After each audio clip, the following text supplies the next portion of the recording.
One.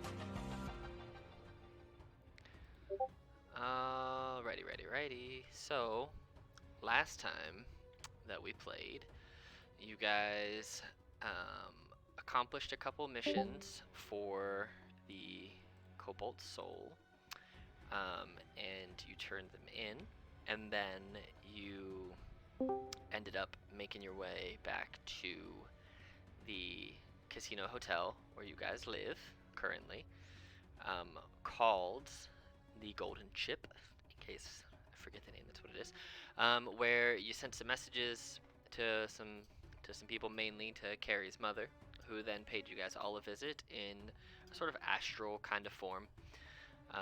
And you discussed some questions that you had with her about your future and what you should do. You learned that she's in Byroden, and she met someone, so she's going to be there for a little while, doing some research and some lore stuff. And then you got a message from Iwo of the Cobalt Soul telling you that they had deciphered the sword that you brought them, and that Pell 100% does not have radiation poisoning or sickness, and that you have been invited to fully join the Cobalt Soul and become full-fledged members, and they would like you to return to them tomorrow, to either accept or reject them in person, as that is their formal process. They did say you were able to reject them if you so choose, but if you were to accept, that you would get free clothing in monastic robes, you would get free lodging, you would then also have access to things that they have access to, as far as like magical items, information, as well as him telling you that the missions and jobs that they would send you on are valued at a much higher rate. And just to kind of give you a heads up on what the next mission the value that it would bring to them, is that the payout for it was 1,000 gold pieces in total, and that's all they told you about the next mission. As I will tell you, they won't give you any more information until you give them the answer. That's just kind of what they wanted to let you know as far as what you can expect as far as increase of pay. So, cut to this morning, where you guys have all come down, eating breakfast, and then figuring out what you want to do prior to heading over to the library of the Cobalt Soul. Or you can head right there. It's really up to you. You tell me.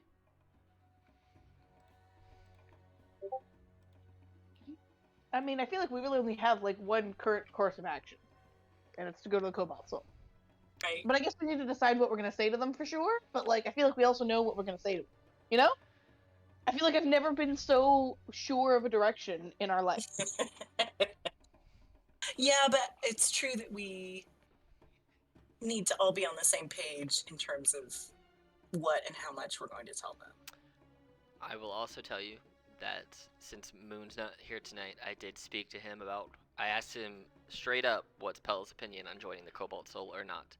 He said, and I quote, "Pell would be for it, since it is a reliable source of income and information." So, perfect. That all is right. Pell's. He also said I could kill him if I wanted to. No. As long as he was protecting someone, he would be okay with it. But I told him if I was to put him in that situation, I would end the session before and make him roll survival to not die when we came back. He said, "That sounds cool." Yeah. And I was like, "Nah, I'm just not going to do that." But, Anyway. Let's not kill. But yes, he said that Pell is 100% for it, for a source of income and information. So, just so you have his opinion, because I wanted to make sure we had that, so I wasn't speaking for him when I'm Perfect. not speaking for him. You know what I mean? Yeah. Speaking for him, but not speaking for him. Yeah, you have his proxy vote, Yes. but yes. it's a limited proxy vote. I am his healthcare power of attorney. It turns out. Oh no. All right. Although I don't know, I'd be fine with you having that. So. Fair. Yeah. So, I mean, I think Carrie has made it clear in the past that she's all for telling them and seeing what extra help Okay. they could provide. All right. To the Cobalt Soul. Well, I don't. I mean, we need to talk this out. I think. I mean, I feel like, given that it's just Ono who's gonna do basically whatever Carrie says, and that Pi is not here to have a longer conversation about it, Naf I said feel like he's we better just go. Naf said they're fine with it. Yeah. So. Okay. All right. I do want to show Ono one thing that I've been working. Go for it. So, Carrie scoots over to Ono, if they're at like a table or whatever, and she says, I have been working on something for you. I want to show you something. For me? Mm-hmm. What is it? Hold out your hands. Ono holds out their hands and just like shuts their eyes and is like No. like a little kid waiting for a surprise. You can watch. I think you will like to watch. Hold your hands like a cup. Holds hands out like cup. Okay, so Carrie takes a little pouch off her belt and pours some dirt into Ono's hands, and then touches it with her finger, and a little patch of just like little button mushroom sprout. I feel like that's pretty much her answer. Is just mushroom excitement. Like I Mushroom personally excitement don't is like our new band mushrooms. name. I don't either. That's the funny thing. I, as a human, don't like mushrooms, but Ono is very excited about mushrooms. Mhm. Oh, golly! I mean, thanks. Are they gonna disappear? No, and they are edible. These are not poisonous. So you can That's another really good point. yes, as long as we can find some dirt, I can make a little bit of mushrooms for you.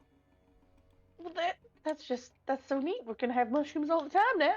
Do you like mushrooms now? Yes.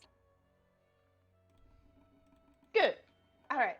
I guess we'll have mushrooms for what time of day is it? I was gonna say breakfast, but maybe I just made that up. It is breakfast. You're actually just chilling eating breakfast right now. Oh, can I make? Oh, I guess we would have already had breakfast. Yeah. Like I would already made it. I mean, They you will can keep- always have second breakfast immediately I after first I really want to go make a breakfast. mushroom omelet. Is what I'm thinking. Go for it. I'm a make a mush. I was actually about to ask if this was good berry, but good mushroom instead, and that brings me so Mhm. much joy. Mhm. But yeah, can I do some breakfast / should I roll for breakfast? Nice. Is it medicine? I always forget. It should say in your. I know it. Let me see I was here. hoping you would just remember. Cookbook of the Wanderer. So it is medicine check results. So just roll me a medicine check. 17. That is 1d8 plus your proficiency bonus worth of temporary hit points. So 12. 8 plus, yeah. Wait, 12? 11. Sorry. Yeah, I was gonna say I think it's 11. Yes. So you guys have 11 temporary hit points. And I will say, because you're a Spore Druid and your main thing is you get temporary hit points with these, I'll say yours can stack on top of these. But, Ooh. I don't know why I did yours, but yes. So yours stack on top of these, but like if you have a spell that gives you like more temporary hit points, that doesn't work. Also, fun fact, Okay. if you are in your symbiotic entity, because I found this out, and you do something that replaces those temporary hit points with another source of temp hit points, you fall out of your entity. So. Oh, really? Okay. Good to know. Good to know. Yes. Good to So. know. But yes, so it lasts for 10 minutes or until you run out of temp hit points, or if you use it again, or if you use something that replaces those temporary hit points with something else. Got it. So. Okay. So don't cast a temporary healing spell on yourself. Right. Temporary Right. HPs until that's it. Or, do. It's up to you. Do whatever you want. I mean, yeah, do what you want. I can play it non-optimum if I want to. Hey, I'm just letting you know, so if it happens, No, I like, now appreciate crap. Alright, anyway, so off Absolutely appreciate it. to the old Kobold Soul. Is that where y'all are going? Yeah. Let's do it. Alright, so you guys sure, he can have 11 temporary hit points. Oh, That makes him 11 So he times has- stronger, I was gonna think. say he's got 12 now. Bless his heart. Yeah, I think he literally is what is that, 1100 times stronger than he was before. Right. If that math adds up right. See? But yes, so you guys take. It's behind my bed. Jesus Christ. So you guys take a couple hours, and you're making your way through and past the Cerulean Palace, which is, you don't actually know the name of this place, but it is the Cerulean Palace. I mean, okay, have we not walked past enough times that we could have found out that it was called the Cerulean Palace? You know, just on the map you didn't know it was the Cerulean Palace, and you would also know that that is in the Sand Herald district. Yeah, I just hadn't. I understand. I hadn't clicked it on. You meant that we, as the humans playing the game, didn't know. Yeah. That's what I meant. But you guys walk past the Cerulean Palace, through the Sigil district, over to the Guided district, where the the Cobalt Soul is located. So you guys make it to the library, and you are welcomed in by the people who are standing outside guard. They're not like weapons at the ready or anything. They're just kind of more of like city guards per se, but more of like giving you directions and kind of where to go. And they're like security who are better than Paul Blart.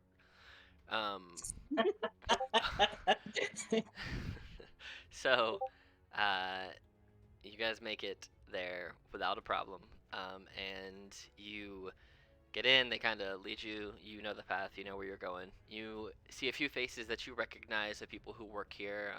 Some people who you've seen them in passing, but you've never talked to them before, as far as like what you seem to be employees that come and go. And eventually, you guys find Iwo, the guy who sent you a message.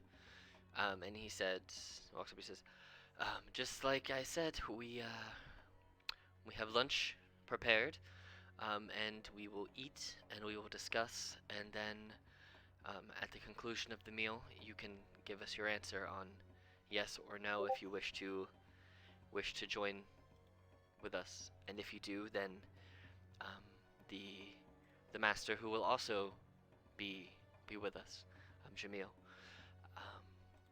will give you what I believe to be the next request.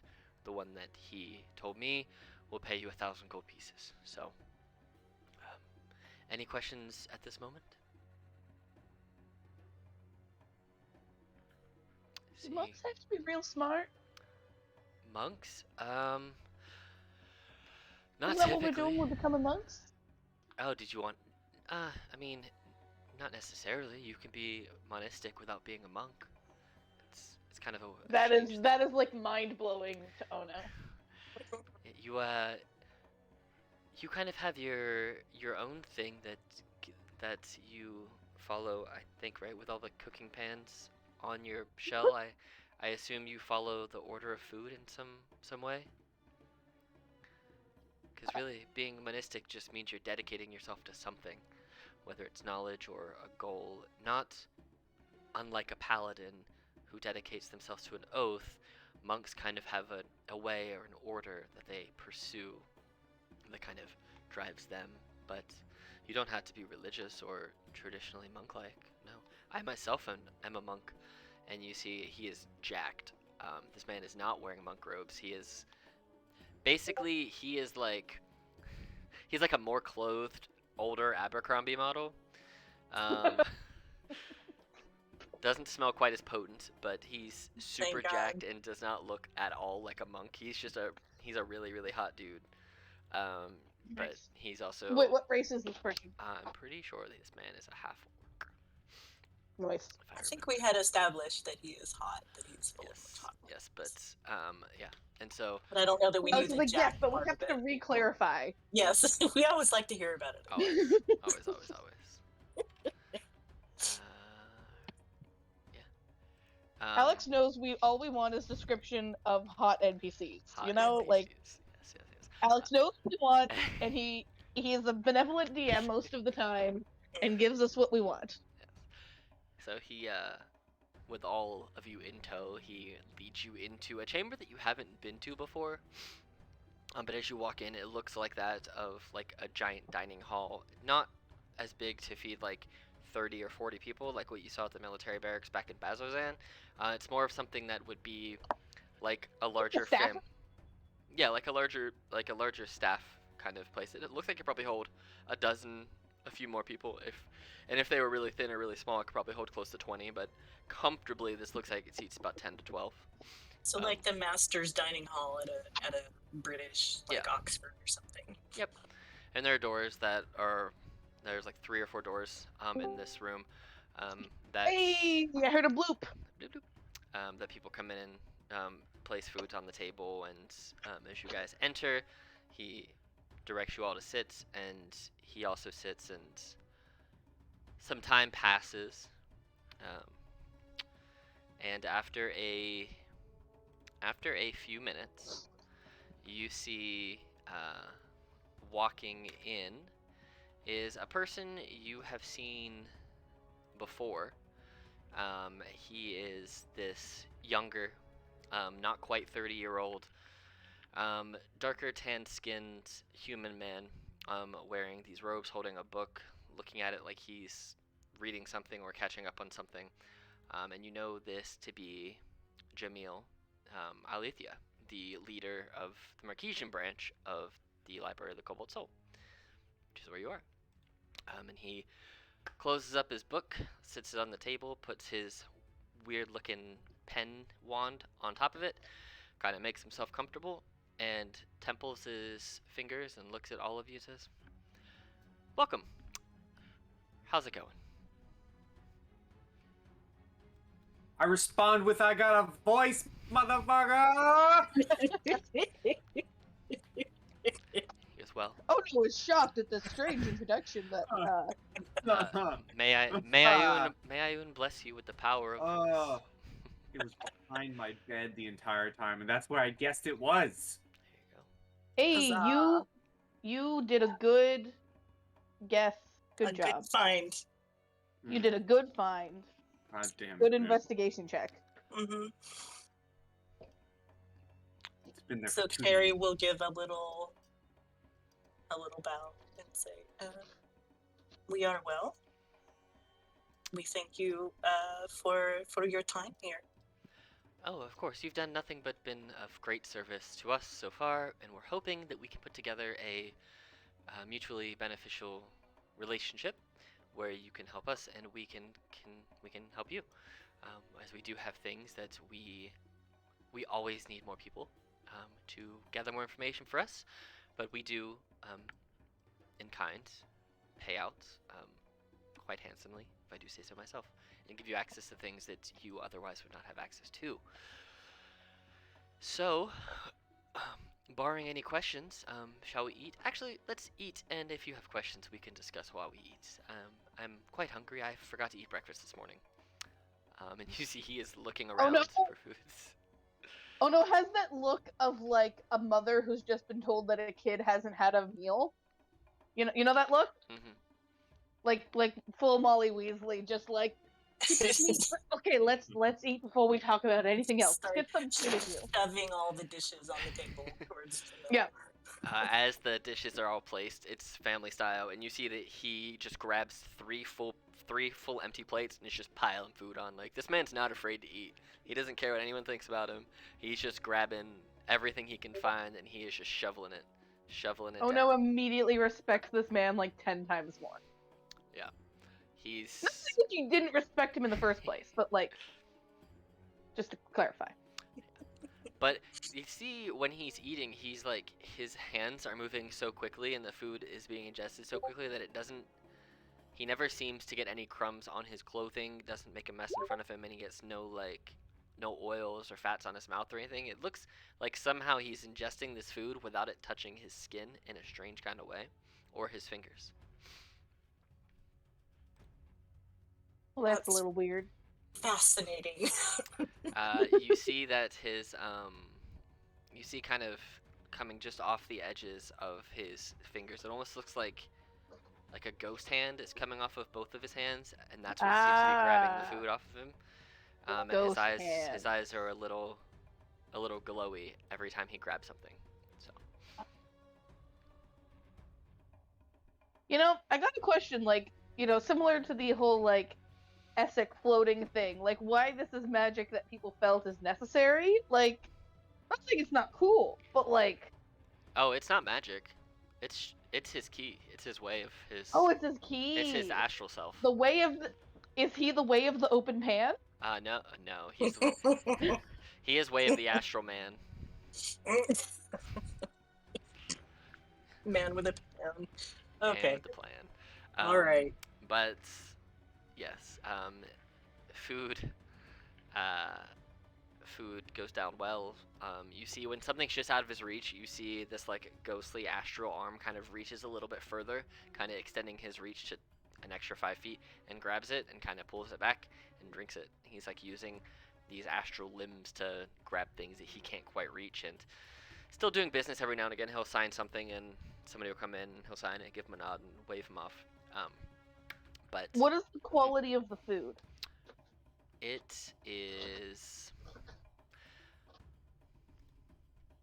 55. So roll me a insight check, and we'll see how well you enjoy the food, or medicine, because food is medicine, whichever you prefer. This is 100% on Ono. Mm-hmm. Insight or medicine, whatever you want. 9. It's pretty Oh good. no. Oh no. I mean, it's not the best food you've ever had, but it's really good. It's filling. It's a good lunch. There's different things. You could have heavy meats and cheeses and breads. There are like some light salads and light snacks. There's finger foods. There are different types of meats. There are alcoholic and non-alcoholic beverages. Nothing too strong though, because it's the middle of the day and he's not in Britain. Yeah. Or Germany. Or Germany. That sounds like some shots fired. It is from my homeland. But yes, so lunch goes by, and once all of his what seems to be regular work business is concluded as they come and go, you see that he kind of washes up a little bit as different hand washing basins are kind of presented to each of you to wash up if you so choose.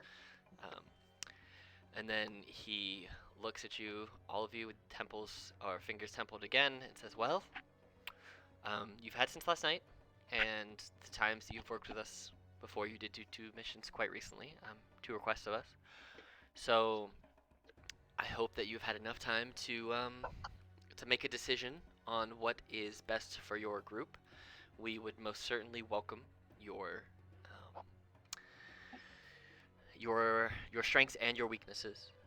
We do not accept one without acknowledging the other, as I myself That do is have also weaknesses." wild to Ono. You're like, there is a visible reaction to that. He kind of looks and goes, "Did I say something uncouth?" No, I just never mind. Don't worry about it. Nerd says uncouth. Oh, I mean, we yeah. are at the nerd like Listen, I was gonna say these the are like nerdicary. mega nerds. These are the apex nerds. Yo, nerds, bro. But Let's go back to the Bone Zone, the jock faction. so what have you decided? I will say we want you as a group, and I think you work, from what we've seen, I think you would suit us best as a group under our employ than individuals, although I'm sure we could find tasks for you individually, but the things I have in mind that I would assign you to seem to be more appropriate for your combined strengths, should I say. I ain't going nowhere without them anyway. That's very valid. I suppose that I have one question only, as I feel very led by Ayun to be here. If we are in the middle of working on something of our own, will that get in the way of what you might ask us to do? Sort of a conflict of interest sort of scenario, or just like... I was thinking more timing, resources, perhaps.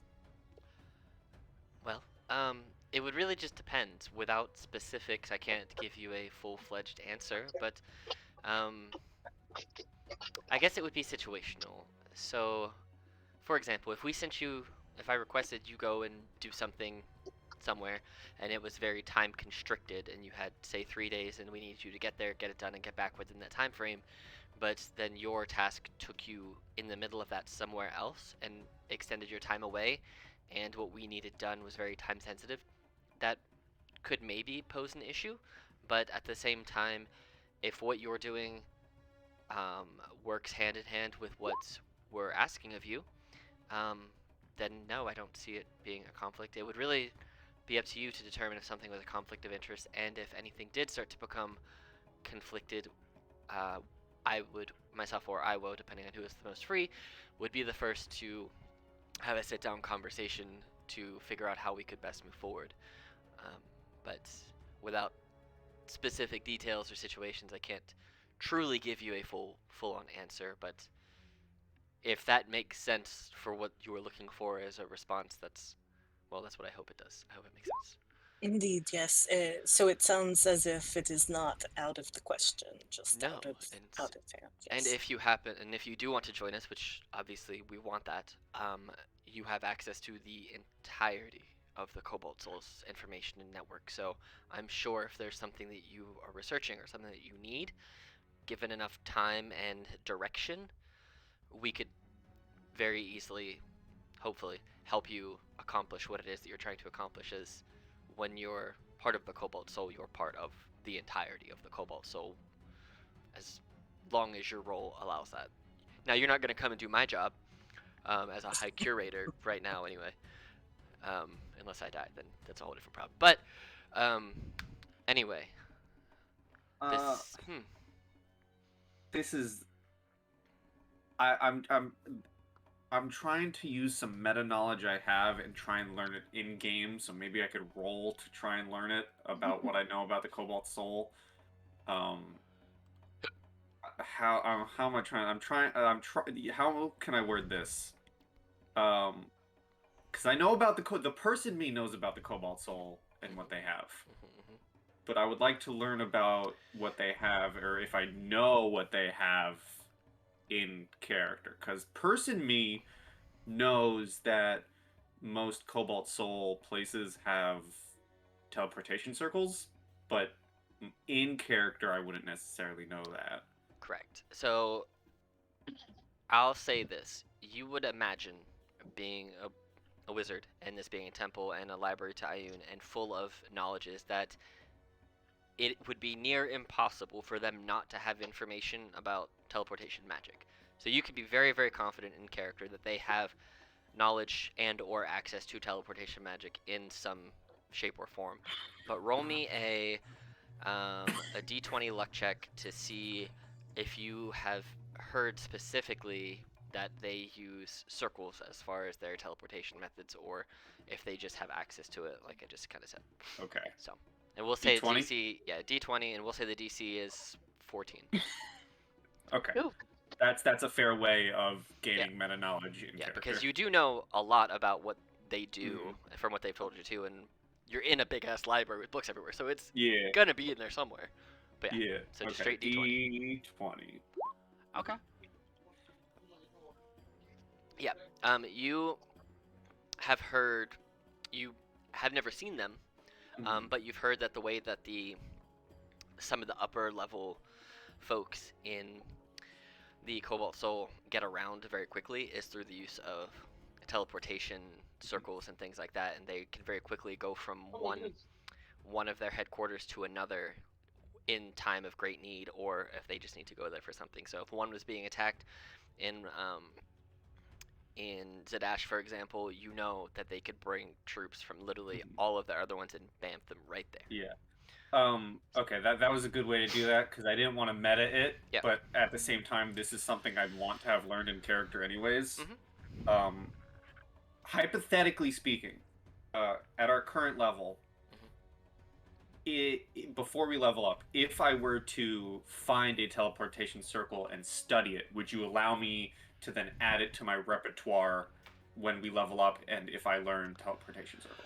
Yeah, you can always because it's basically just a full circle with specific runes inscribed in each of the smaller circles that are around the outside of it. So if you copy that down, you could understand that it's a teleportation circle, and that once you know that spell through and through, you could access that as long as you have the ability to use it and you have the allowance to, use that circle. You can't. Yeah.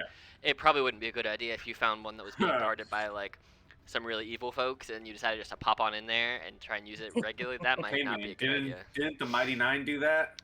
Yeah, kind of. A few times? Yeah. But they at least had access. But yes, so... Okay. So yes. You could do that. Okay. So basically, you can get people's phone numbers before you have the cell phone. You can get their pager numbers. Yeah. I can own the phone book before I have my phone. There you go.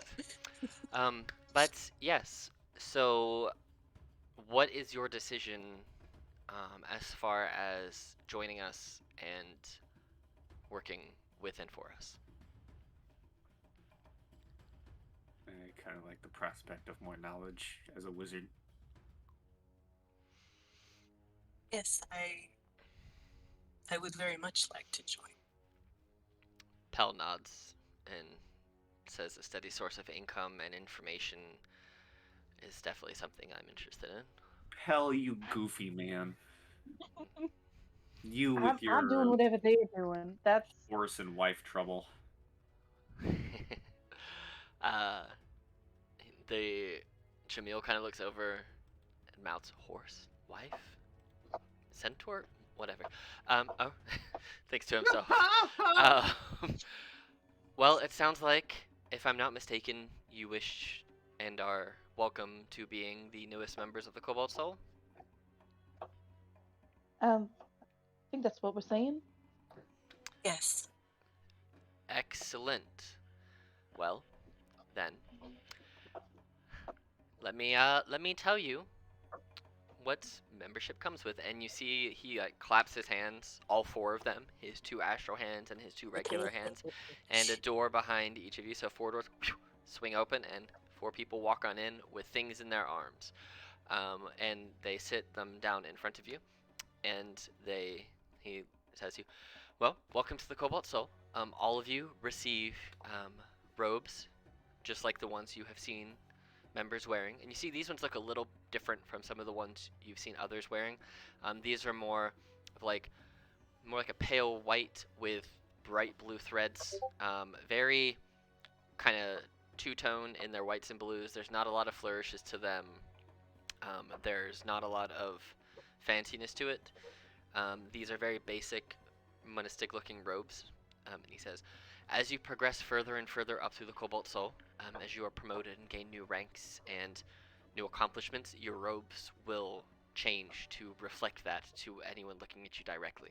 As you can probably see and probably tell, you see his robes are very, very nice looking there, as the picture shows.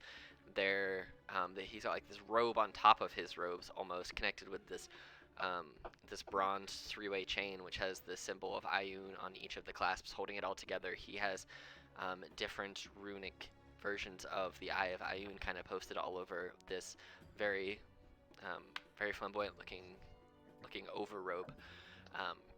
As you've probably seen others others throughout the library as you've come and gone who have much fancier, much nicer looking robes in those, but that shows their ranking. And you can eventually learn their ranking or just acknowledge the fancier the robe, the nicer the robe, the more work they've done for us, and the better off they are, shall we say. But alongside that, you also now get free lodging in Ankarel. We have a place where if you don't wish to stay here at the library, that you are able to stay for free. We have no issues there. But we can stay Oh, you can here stay. You can stay at wherever the you want. library. Yes. As long as there is an open bed in the you won't have your own private chambers. There's a new members dormitory basically, and we have new members who come and go, stay at different places, go out on missions and come back and whatnot. Sometimes they're only in town for a day or two, and so they'll just stay there because it's easier for them, and then that way they have access to information at all hours of the night. You can always stay there if there are beds available, or you now have access to comfortable lodging for free. I will tell you this, where you're staying at right now in the casino is considered poor lifestyle. And so the place that he says that you can stay is in the Circlet Walk down here, kind of in this whole region, and it's called the Step Aside. It is a tavern inn, and it is comfortable living, and it is free to you. Is step Love aside that when you name. kill your step family? No, Like, not kill. quite. Like, if I kill my stepfather, it's step aside. No, not I quite. believe that would be step patricide. Come on. Yes, it would. But also, Step is really good. but also, you now are able to take on higher level, more dangerous, more rewarding missions with us, seek additional information from the library and the librarians, as well as you you are able to now purchase some magical items. Yes. So the ones that he presents in front of you right now, there are 3 spell scrolls and an additional pair of sending stones. Ooh. And I will tell So you we the spell all scrolls. have- Yeah, you could. The spell scrolls are Detect Magic, Divination, and Commune, and then the pair of sending stones. So Wait, hold on. Divination, commune, and what? Detect Magic. So. And in price ranges, because you do have to buy them, Detect Magic is 10 gold, Divination's 125, and Commune is 250. So, and the sending stones are also 250. So, What's the going rate on the earrings here as opposed to out in the marketplace? they don't buy magic items from you here, and they don't have any of those to sell. So, those are more of things. Oh, just what have were to you buy. just? Sending stones. Oh, sending stones. Okay. Yeah. Those are the ones that you can send one message and get a response from each stone once a day. So I need more caffeine. Well, how much are those? Sorry, are the 250 sending gold stones pieces. like you can send to that sending stone specifically, or you could send to anyone? Specifically to that sending stone. So like the sending stone Okay. you have right now connects with Iwo, and that's it. So they It's can over send, walkie-talkie. yeah. So they can send you a message and you can respond, and then you can send them a message and they can respond, and that is the extent of how those stones can be used per day. It's one message and one response for each stone per day, basically. Well. So it's basically 2 casts of the sending spell, only to that stone, back and forth per day. Since you're here, there's no time like the present for me to tell you about the mission that I said we would pay you 1,000 gold pieces for. So, so when you spend 250, you'll get 2 stones. So you'll get Okay. You'll get so a I pair. can buy. Yeah, you'll get Okay. a pair. If you want to buy a pair of sending stones, that is perfectly okay. Just add sending stones to your inventory and take out. So 2 sets would be 500. Correct. Okay, I'll get both of them. So you want to get 4 sending stones total? So Okay. that we all have one. Okay, so 500 gold pieces, and everybody can add a sending stone to your inventory. And what he'll do is, as he is, as he's getting these for you, he sees that you're buying 4 and looks at the person who goes to get them and says, link them all together. And so now these 4, they can send a message. You can still only send one message from each one, but it can go to any of the other 3 that it's linked to. So now the 4, Sweet. it's basically like a group text that can get sending back and forth. So Right. Sorry, Yep. sorry, is it a group text, or is can we send to everyone in the group, or just one person in the group? you can choose which one to send it to, but it's connected to all 3. So they're So, all but connected. can it it can't be only all of send to us one person at a time? Correct. It can only be Okay. 1 at a time. So like stone 1 could send to 2, 3, or 4 and get a message back from that person, and then the use of that sending stone is done for the day. But if anyone sends a message to 1 could respond because that's part of the other one's thing. Right. Right. I feel like me having 1 is a waste because, oh cool, so I cast sending to Pell, and then I cast 3 more sendings to Pell. Dude, you can not use all of you get to save 1 spell slot. Exactly. But it Not a does waste. it does help if you guys want to split up your group and you want to go places and you don't prep it for the I mean, between all of us having a sending stone and Ono and I having the messenger ring, True. you know, it's gonna be like, telegraph relay points, but we can get it done. You'd think we were a group that was like traumatized by lack of communication or something. As you get these sending stones set up and handed back to you, you see that a more serious look comes across his face. And the happy-go-lucky, jovial kind of manner he was putting on for a minute kind of passes a little bit. Now he's more of like a neutral, kind of almost concerned look upon his face. It says, "So, we know that the consortium of the Vermilion Dream is experimenting with a red substance its leaders call ruidium. And rumor has it that the substance comes from the ruins of Kael Moreau, an underwater city beneath Ank'Harel, which, related to the sword you brought, that seems to be what it was imbued with ruidium, not radiation, but ruidium. I'm worried that the consortium is tampering with powers beyond its control. That's why I want you, for your first mission for us, to infiltrate the consortium's headquarters, a tavern called the First Eclipse in the Suncup Bazaar. And you know where this tavern is. It's the tavern that you appeared on the roof of coming from Bazozan, where you were chasing the girl through. And it's right across the street from the casino. And find out anything that you can about its research on ruidium. If you happen to come across any magic items in the consortium's possession, please confiscate them and bring them back to our temple for examination and safekeeping. And upon returning them, I will pay you 1,000 gold pieces for the group. So, or we as an organization will pay you 1,000 gold pieces. It won't come out of my personal bank, but you know. He's gonna hawk one of his robes,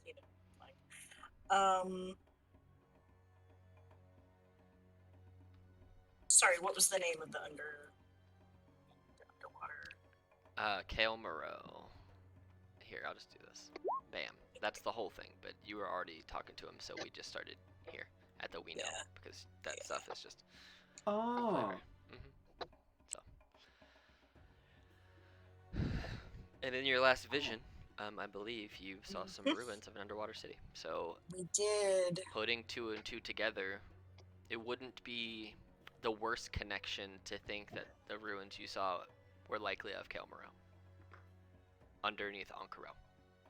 Someone also did come to us like 3 sessions ago saying, hey, do you want to go explore? And we're like, fuck off.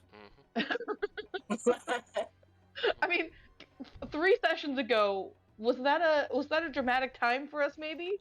Yeah, Mm. it was. It was the session directly after Carrie's death, so probably the fuck off was deserved. Yeah.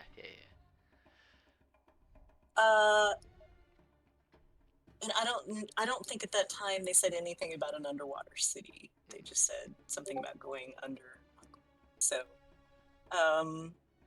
Carrie's gonna look around at everybody else and kind of raise her eyebrow and say, well, I believe that tells us that the goal that we have been working on and what you want us to do are aligned. And what would be your goal? Shall we spill, guys? I mean, I think part of us What's our coming here goal? was the decision that we were gonna talk about it, but I mean, it's up to you.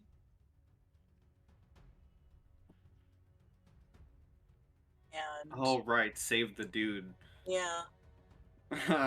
Listen, I've forgotten about him. Who's him? I know who Hims is. So I asked Jamil if he has heard of our dude. You're asking him if he's heard of Elixion? Uh-huh. He thinks to himself for a second. I myself have not, but that does not mean that there's not information about him here. I am not so much the history buff on things that are outside of my wheelhouse. But what I can do is we can begin the research for you, and hopefully by the time you return, we will have something. I will put our best researchers on it, and we will assist you in the best way that we can. I will also reach out to the other high curators, and see if any of them have heard anything. I am the youngest of all of them, which might create some kind of tension, but maybe if we're working on a mutual research project, they might come to respect me a little bit more. So It sounds as if what we know about Elixion is related to this ruidium that you speak of. it's very possible, and you may find more information just in our research into ruidium. You might find information from the consortium of the Vermilion Dream as you infiltrate them. So I would keep an eye out for that too. And if they have any records or anything that you can find, I'm sure those would help us both.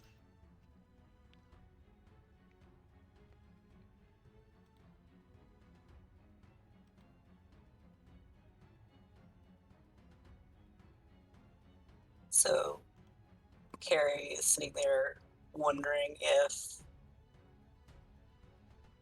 she should just go ahead and talk about the visions.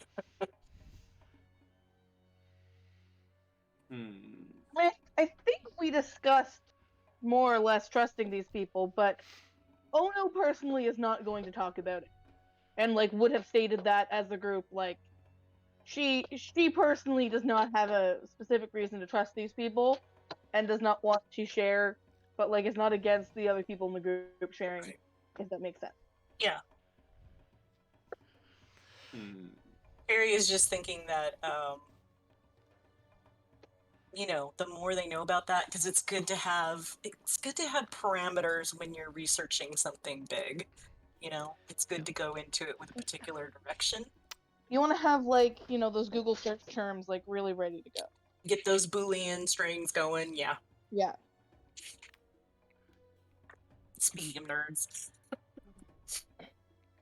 Well, if there's specific parts of the information you want to give him, I will tell you he rolled a 25 on his insight check, so he knows that you're not giving him everything, but he's also not pressing you to give him everything. Okay.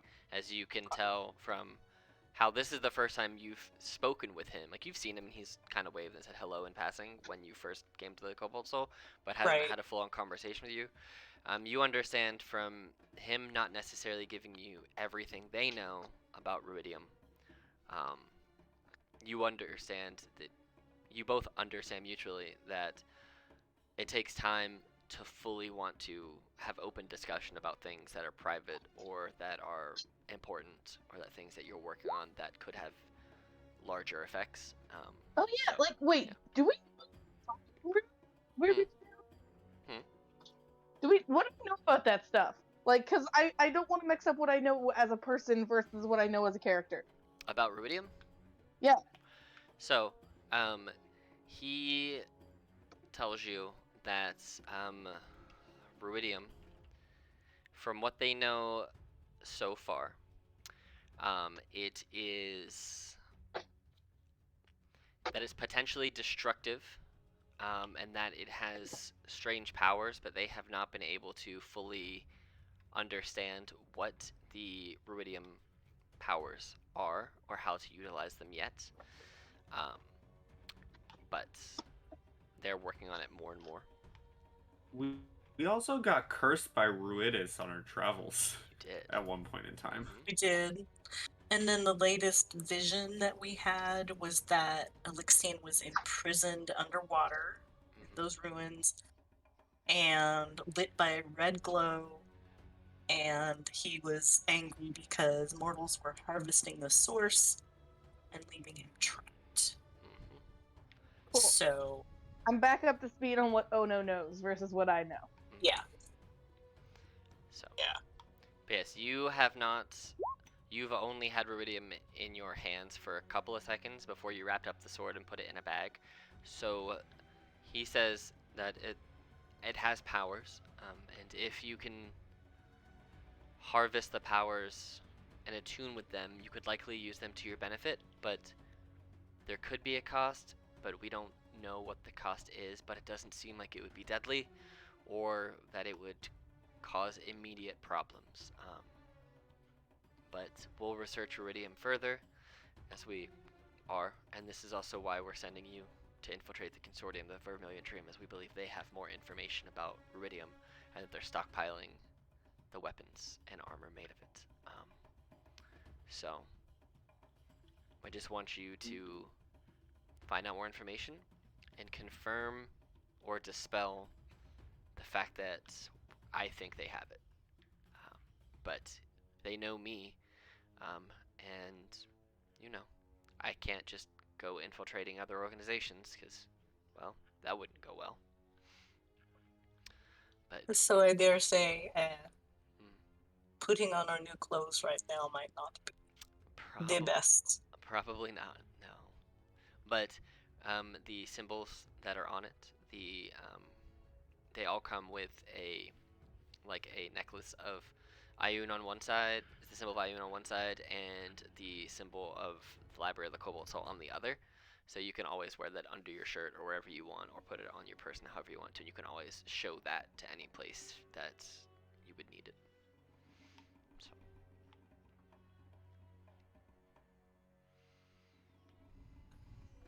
Carrie's gonna go for it, but she's not gonna say anything about the vestige.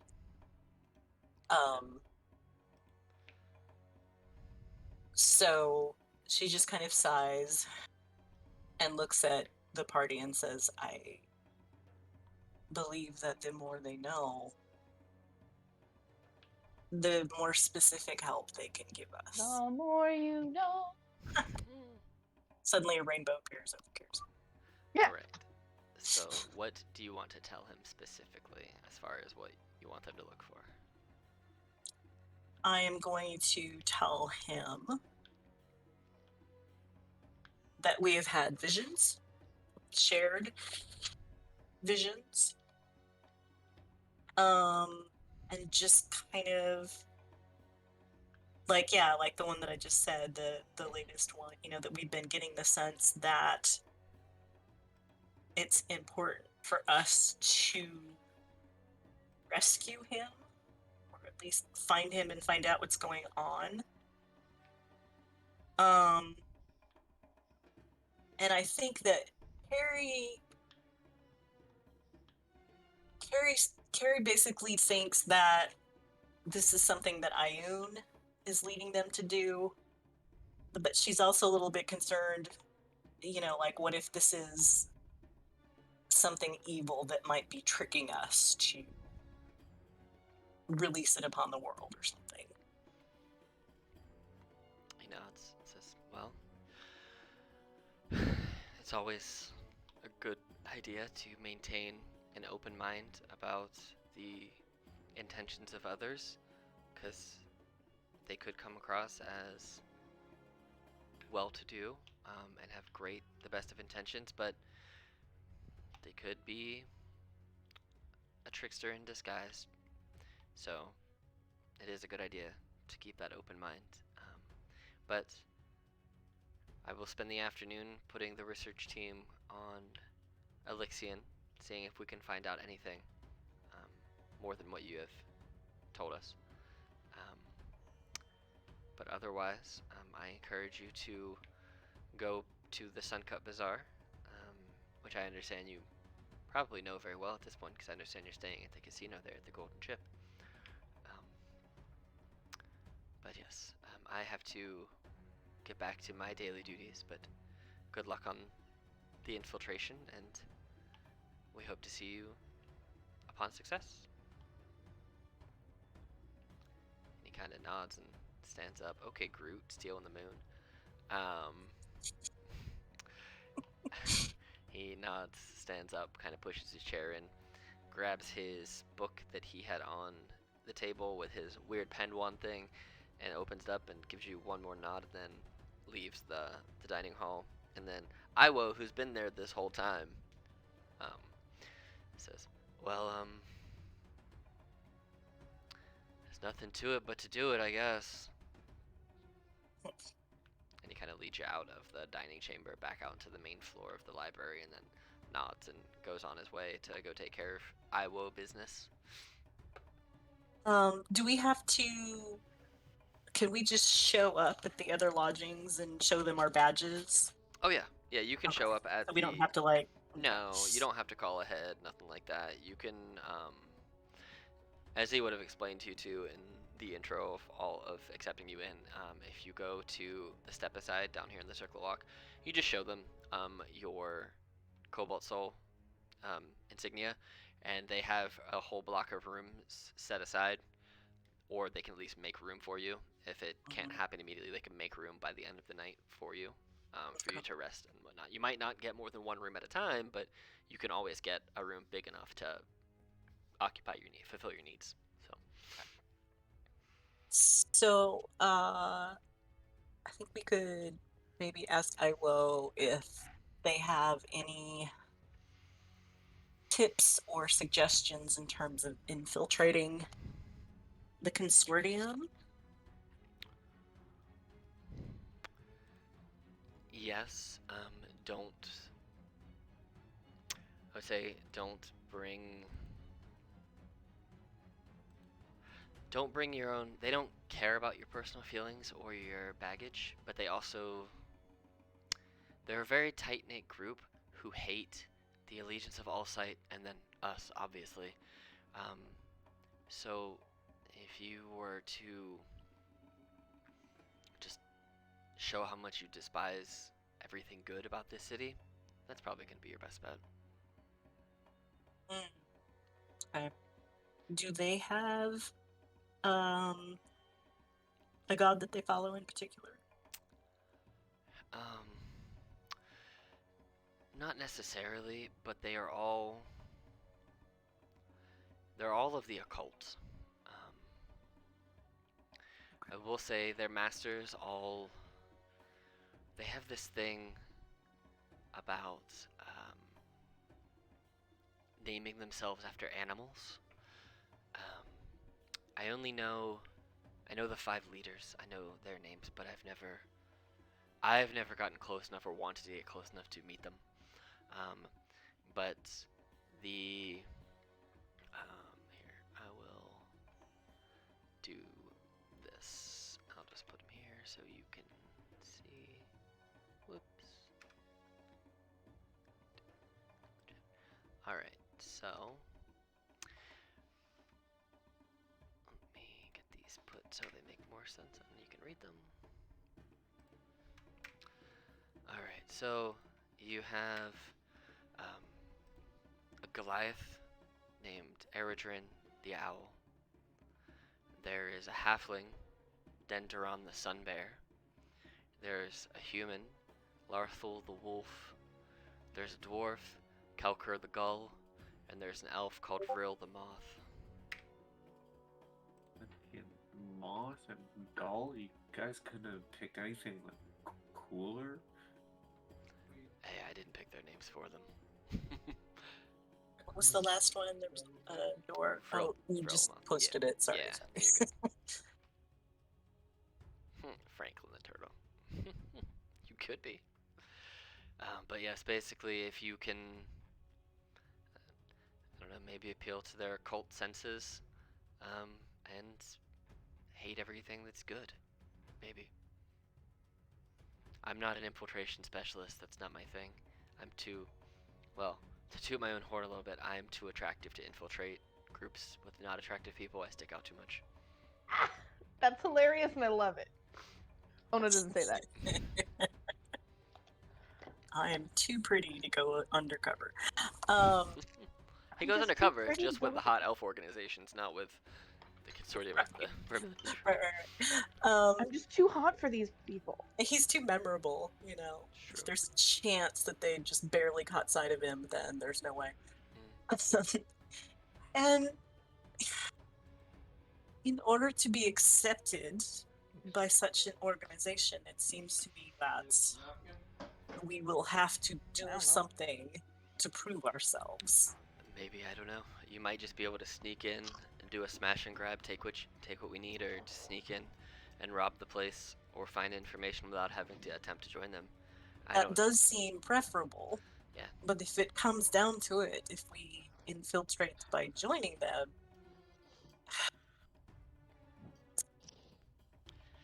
I don't know. you understand, I think, what I do. I'm asking. I do understand, but I don't know what they would have you do. I can't speak to that because this is the first time we've sent someone to try and infiltrate with them. So, And do what you think's best. I think one wonders how much I allow or forgive. Honestly, if it comes to it, if you end up in a fight with them, just survive. Do what you gotta do to survive and try and get the information that we need, because if they are able to, if, like Jamil said, if they happen to have these rubidium weapons and armors, that's bad for the world, not just for the city. It's bad for everyone. So just do what you need to do to survive, to find the information, and then get back here. So Very good. all right, well, good luck. I have some other things I need to do, so I'll see you later. And he kind of walks off.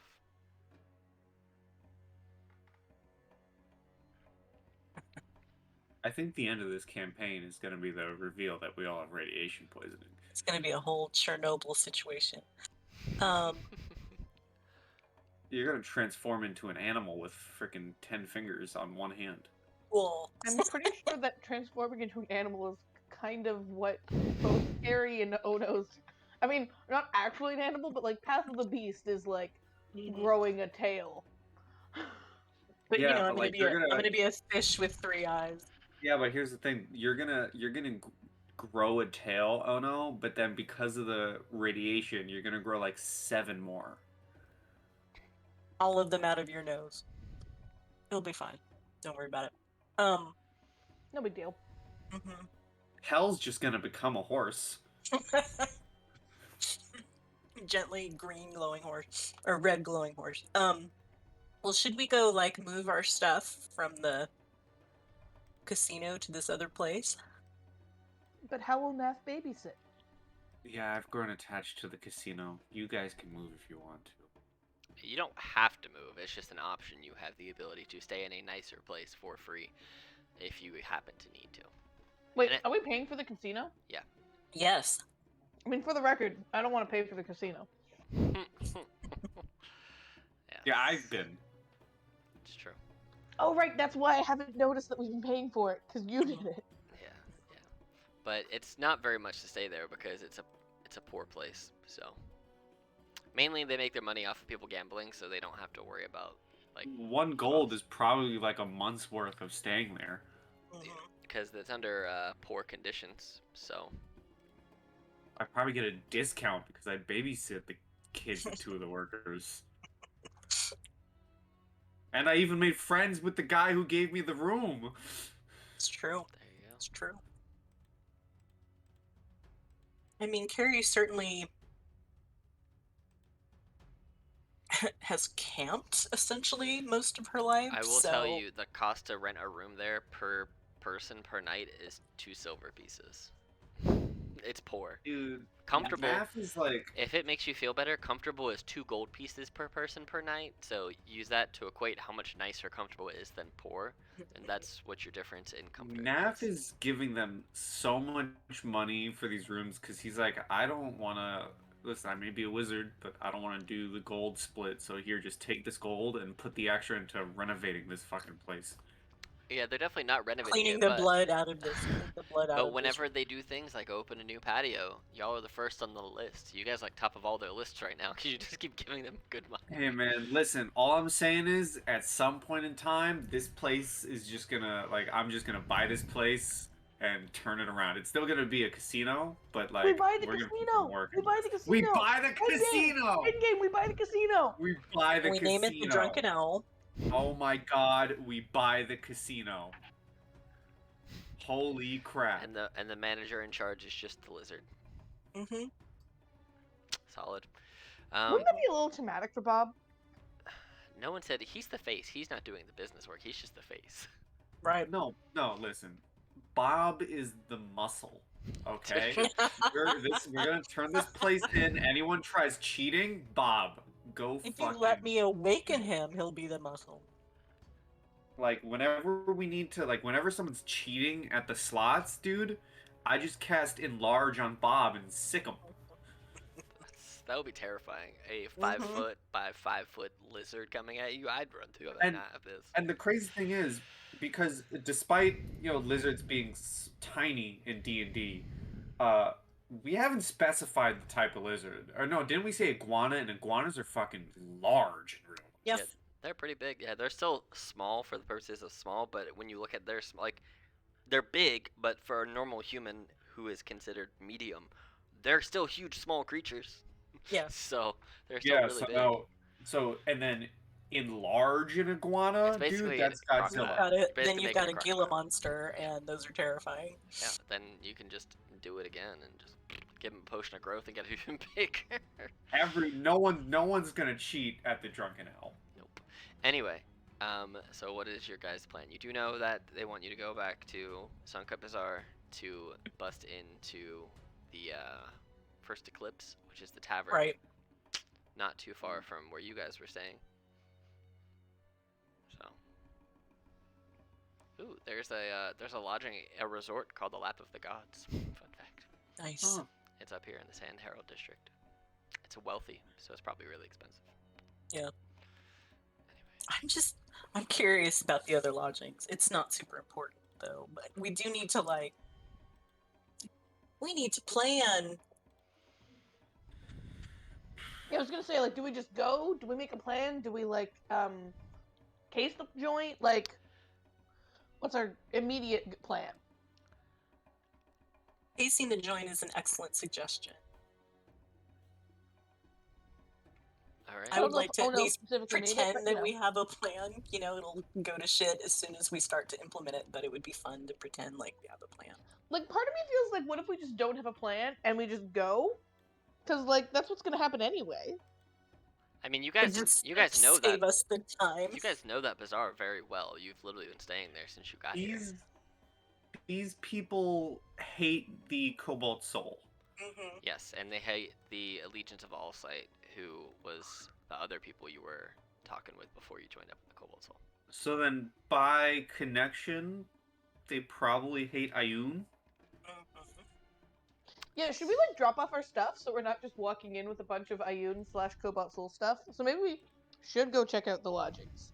So, given that we know that their dislike, maybe staying in the Cobalt Soul lodgings right now would be a very bad idea. Because if for whatever reason they were shadowing us and we head back there, then we're screwed. So we do one more night in the casino. Yeah, at least one. Well, here's what I'm thinking. They hate Ayun. I may not have the charisma, but I could infiltrate because you know who else hated Ayun? Mm-hmm. A certain boy. I mean, I was trying not to look at Naf's hand all through this discussion, because I didn't want to presume, but. Mm-hmm. It's an option. Mm-hmm. Yeah, Naf would probably begrudgingly bring that up as an option. Like, I will do it. I won't like it, but I gotta say, I'm a little impressed that you even brought it up. I thought you kind of normally kind of avoid the topic. So I'm proud of you for even just bringing it up. You know, we don't have to do that necessarily, but I'm proud of you. I suppose that some of it depends on how quickly we want to try to get the information. Because if we do what they called a smash and grab, was it? Yes, a smash and grab. then we have the potential to find things quickly. If we are sending you in undercover, it might take a little while for them to trust you enough to give you information. Yes? oh, but trust me, I'm much more for the just go and crash the party. Mm. Then I think we should case the joint, as Ono says.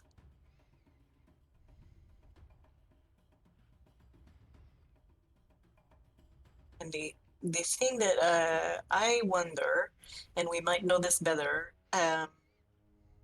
is if they are not so good, they might actually be more busy there after dark. So we might want to we might want to see just whether we think it would be better to go in actually during the day or during the night. I mean, I think for casing the joint, we're kind of interested in a bit of both. Yes. Yeah, we could always check it out now. If it's not busy, come back later. Mm-hmm.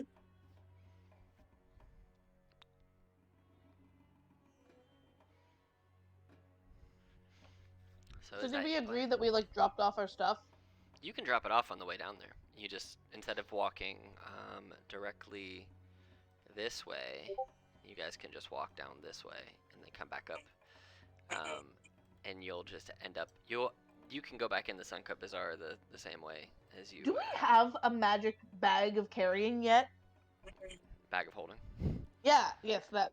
A magic bag of carrying. You heard me. I did. I don't know if you do or not. I don't think we do not. Yeah. I feel like magic bag. That's when she was dead and you were carrying her pieces around. Uh-huh. I feel like in theory we should work on that at some point, just for the record. Yeah. That might be something we can get from the Cobalt Soul as equipment. It is possibilities. Yeah. Okay, well yeah, let's go to the casino and drop our stuff off. Okay. Alright, so are you dropping your stuff off at the casino, or are you doubling through the circlet walk and dropping your stuff off down there at the place that you can stay for free? The casino. Okay. Casino. We said we're gonna do. We don't want to lead them back. Okay, so you're not going to the step aside. You're going through back just the normal path that you guys take on a regular basis to and fro. So it looks like you were just basically, in case you were being followed, it looks like you were just proprietors of the library, and you're now making your way back to your homestead. Exactly. Making my way. back home. All right, everybody, roll me perception checks as you approach the Suncut Bazaar. I'll roll one for Pell too, because I got his -1. That's right. Like, I don't. How to D&D? Where's the yes persuasion? Got it. Perception, not Ah. persuasion. What am I doing? I don't know what you're doing. Persuade your eyeballs to look around. Shush. As you I don't remember how to play. guys are getting into the Suncut Bazaar, the sound of wood splintering and cries of panic echo through the streets. They're suddenly drowned out by a trumpeting roar No. No. Oh no. Oh no.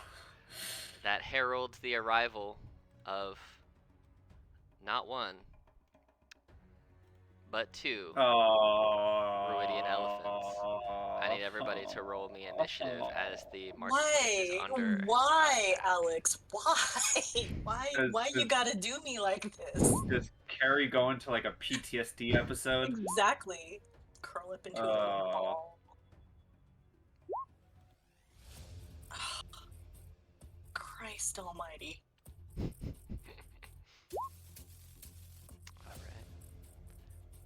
I will say, because you guys rolled good on initiative or on perception, you're not going to get surprise attacked by these guys.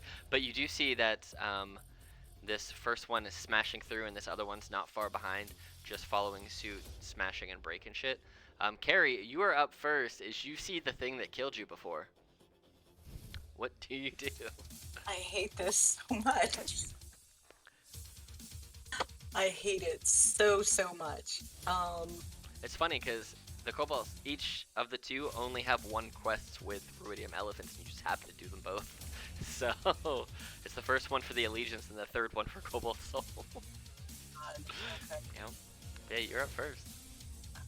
I mean, at least we're more prepared this time. Are we? Are we really? Sorry. I didn't put Ono in there. I'll add Ono in there because she's not in there for some reason. She's got a 14. Sorry, I forgot to click it, and then I forgot I was on push to talk when I complained that I forgot to click it. No, you're good. It doesn't change the I order just too thought- much anyway, so I thought you guys didn't want to hear the sounds of me eating nachos. that's true. But alright, what you doing? Okay. First of all, I'm just gonna like grab Ono in a panic, just like ah, and then say, "Oh no, not again." And then I would like to. Is this like a wall right here? A building? It's an arch. It's just It's an an arch. Okay. So I want to slide forward just so that I can look around the corner, so that I'm in. I can't move my token. You should be able to move your token. Can't move my token. Weird. Hold, please. Carry.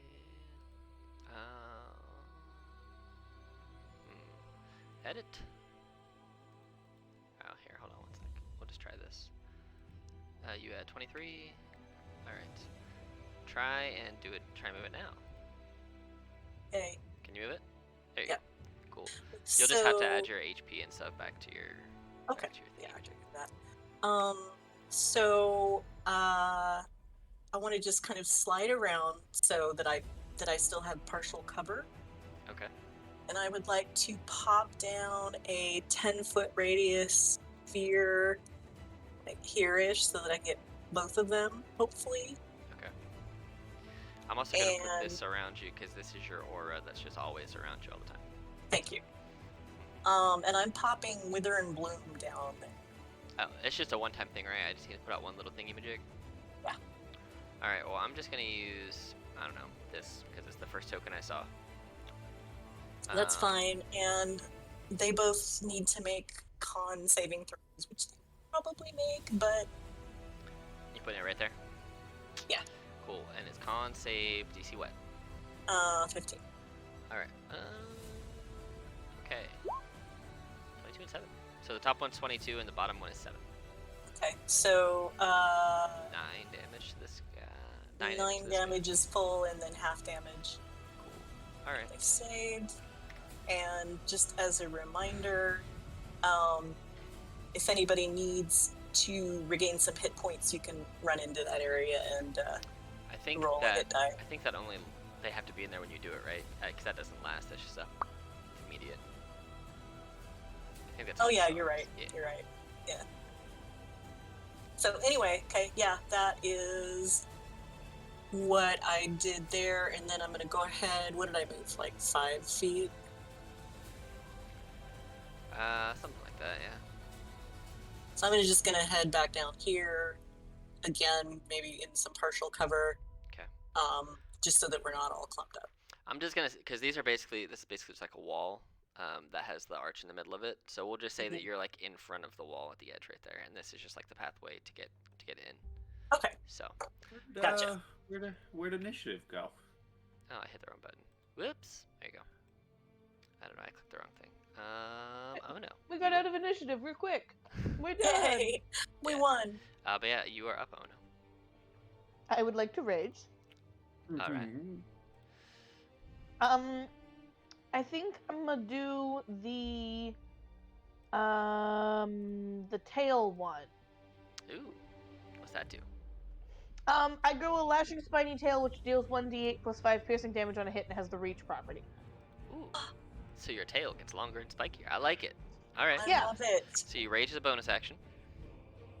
Yeah, rage is. Who are you gonna go attack? I would like to attack whichever one is closer to me. Well, that will be the one directly in front of you, right there, and you can get there. Can you move your token, or is it locked your token? Nope, until I you- can't move my token either. I Dang. can move mine, but no one else can move theirs. That is weird. That is weird, bro. Roll 20 is just being sexist tonight, it's okay. There you go. You should be able to move it now.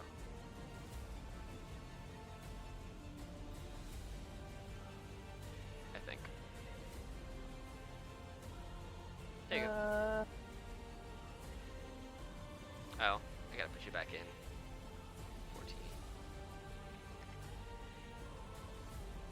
I don't seem to be able to. Or maybe my computer's just being weird. Maybe. I'll just move you there. We're good. Thank you! Cool. Alright, and you're taking your 2 attacks? 2 attacks, no shield, 2-handed attack. Okay. Reckless. I hate this thing, and I want it to attack me and no one else. Okay. Well, if you're using your tail, you can still keep your shield up because you're not technically using 2 hands. You're using your tail. Oh, that's true. I was mostly getting the tail for setup for later, but Okay. If you want a we'll 2-hand, battle axe for now.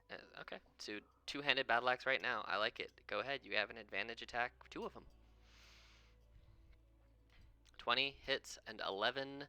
I do believe misses. It does. Sorry, miss. that was one too many. Well, you hit on the first one. Cool. So First one. Second one misses though. Yep. 11 plus 1d10. Oh, you're doing That'd be 1d10. it'd be the so 10. It's 10. So you do 10. Okay, cool. All right, that your turn. That's it. All right, Naf, it is your turn. Okay, so I can confidently say that knowing Moon as a person, he would gladly accept this polymorph. He specifically told me when I asked him if there's anything wants me to know that his whole goal as Pell is just to protect another party member. So. And he can do this greatly with more health. Reminder, polymorph does not take your mental stats. So while they won't necessarily be aggressive towards your folks, they'll see what happens. So we'll see. No, but if they see something attacking us, and I know specifically, I know what Moon told you, but considering what I'm going to polymorph him into, I guarantee he would override anything he said because I want to polymorph him into a T-Rex. You haven't seen a T-Rex, so you cannot turn. How do you someone know into a in my T-Rex. history? Because there aren't T-Rexes in this world for you to have seen. So I know you. There haven't seen are one. dinosaurs, though. Not in my version of Taldore, there aren't. So that's why there haven't been any. So no T-Rexes, no Velociraptors, Dragonborn or dinosaurs. So can't be a T-Rex. I'm sorry. So Vox Machina doesn't exist then? Hey, I can run the campaign however I so choose. That is So, true. But yes, Oh, man, you have Polymorph just lost so much usage. You for have me, not seen any T-Rexes or dinos.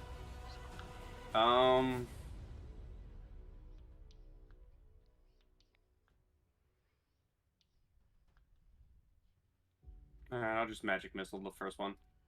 Okay, 4, 5, and 3. 8 plus 5 is 13. That's my turn. Cool. All right. Cool. Pell will run 5, 10, 15, 20, 25. He'll just come up here and do this with Ono. He will take some smacks. I don't think he can get into a flanking position for you, Ono. He has, yeah, he can only get there. He's only got 30 feet of movement. So, Damn, I could have gone to the other side and I could have flanked. I didn't know about it at the time. Attack 1, he uses a shield, so these are one-handed. Attack 2 misses. So 11. And he uses his warding maneuver a lot. So I will. Is that what he's using it, or would he uses unwavering mark? That's what he uses. So he'll unwavering mark it, and then his disadvantage on any attack that doesn't target him. And yeah, all right, cool. That's his turn. It's this first elephant's turn, who's back here. He's just following suit. They can't get that trampling charge on you, but there's also a building here. So he's going to smash through the stall, 5, 10, 15, 20, 25, 30. And I'm going to say, because he didn't run in a direct line, he had to kind of curve around, that he cannot do a trampling charge, because he has to stop and run around. And he is about 10 feet away, so he can only do one attack, and it is his gore attack, just one time. A 21 against Pell just hits for 16 and 6 psychic, so that's 22. I'm gonna make that a 6. He goes to gore, and you see that Pell's arm, which was previously not in the right spot, kind of moves his shield almost like the hand of Ayun, just pushes his arm, puts the shield right in front of the gore, and bing! Bounces off his +1 shield. Also, real quick, because I remembered how polymorph works. Are you saying dinosaurs don't exist, period, or I haven't seen one? Because polymorph doesn't require seeing a creature. That's wild shit. Yes. Pretty sure they don't exist. I'm saying, as far as you are aware, in character, dinosaurs are not a thing that you are aware of in character. So. That's fair, so we're changing how polymorph works.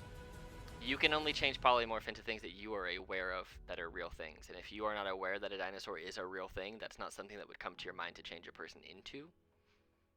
So. But if they do turn out to be some and you do find them, if they are there, then yes, you can use it at that point for dinosaur stuff. But as of right now, you are not aware of the existence, nor have you seen nor heard of dinosaur stuff. So that way, it's open to changing later. So, but this elephant is gonna, it's not gonna run. It's just gonna try. It's gonna try and stomp on the big turtle, and I think it's disadvantage from unwavering It balances out. It does balance out. Cool. So it's just a one old stomp. 27? Oof. Oh yeah. All right. So you're raging, so you'll take 14 bludgeoning and then all 11 psychic. But then I'm gonna put a little mark on Pell so I don't forget. But Pell does get a special bonus action on his next turn. Cool. Carrie, it is your turn.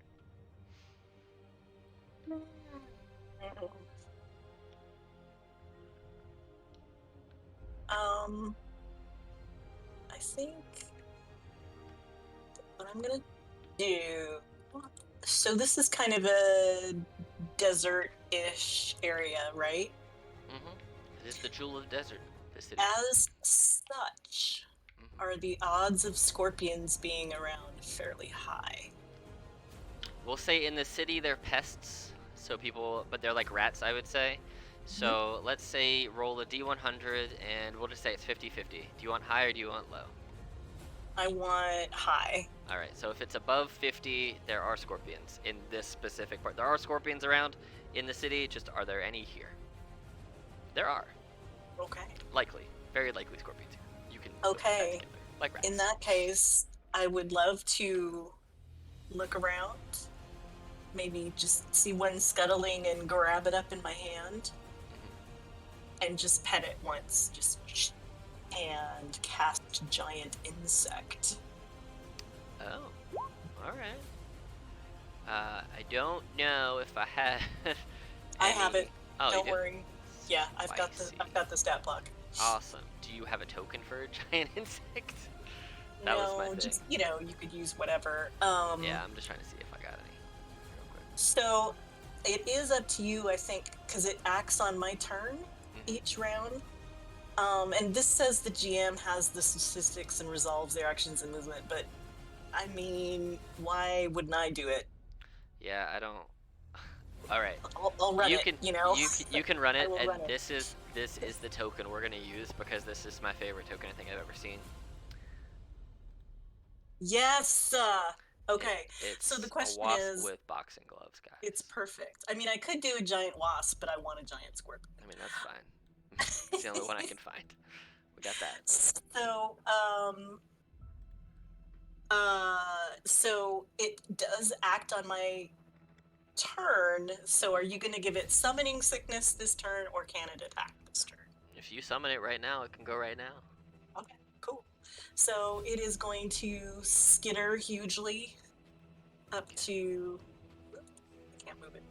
Yeah, that's fine. I'll have to move it. Where you That's want fine. it? Like So here? right next to Ono, or let's do it so that it flanks.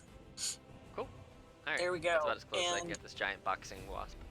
Perfect. Okay, and so it has multi-attack. Ooh, It gets to do 2 claws and 1 sting. nice. Yeah. Okay, so I'm gonna go ahead and roll.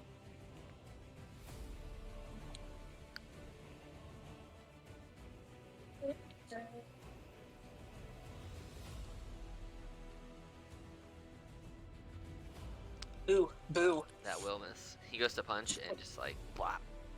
So that was the first claw. Here's the second.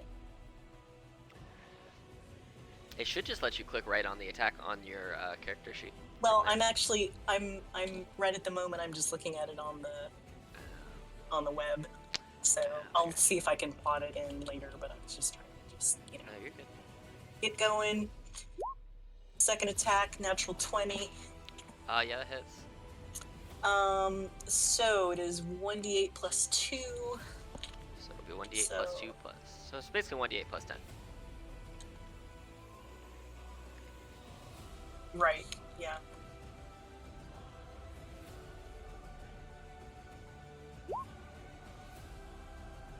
And here comes the sting attack. And that is 4. Yep, missed with that one. So, pops it with 1 claw. Okay. Alright, so you should have ownership of it now. And also, if you look in your extras, there's now a summoned giant scorpion in there. So you can pull it from there. I just put it there. Yeah, for you. I just So- hadn't gotten to No, it. you so- are good. Beautiful, thank you. You're good. So 17 damage to this guy. All right, he's looking less good. Oh no. Second verse, same as the first. Yeah. Except this time I'm not raging. Yeah, you are. You don't have to. I got you. Yeah, I that's know right. what I mean, I'm not. Yeah. Yeah. Dab, We're dab, dab, dab, We're good. dab. So attack. Do it. Rec- All right. Yes and no.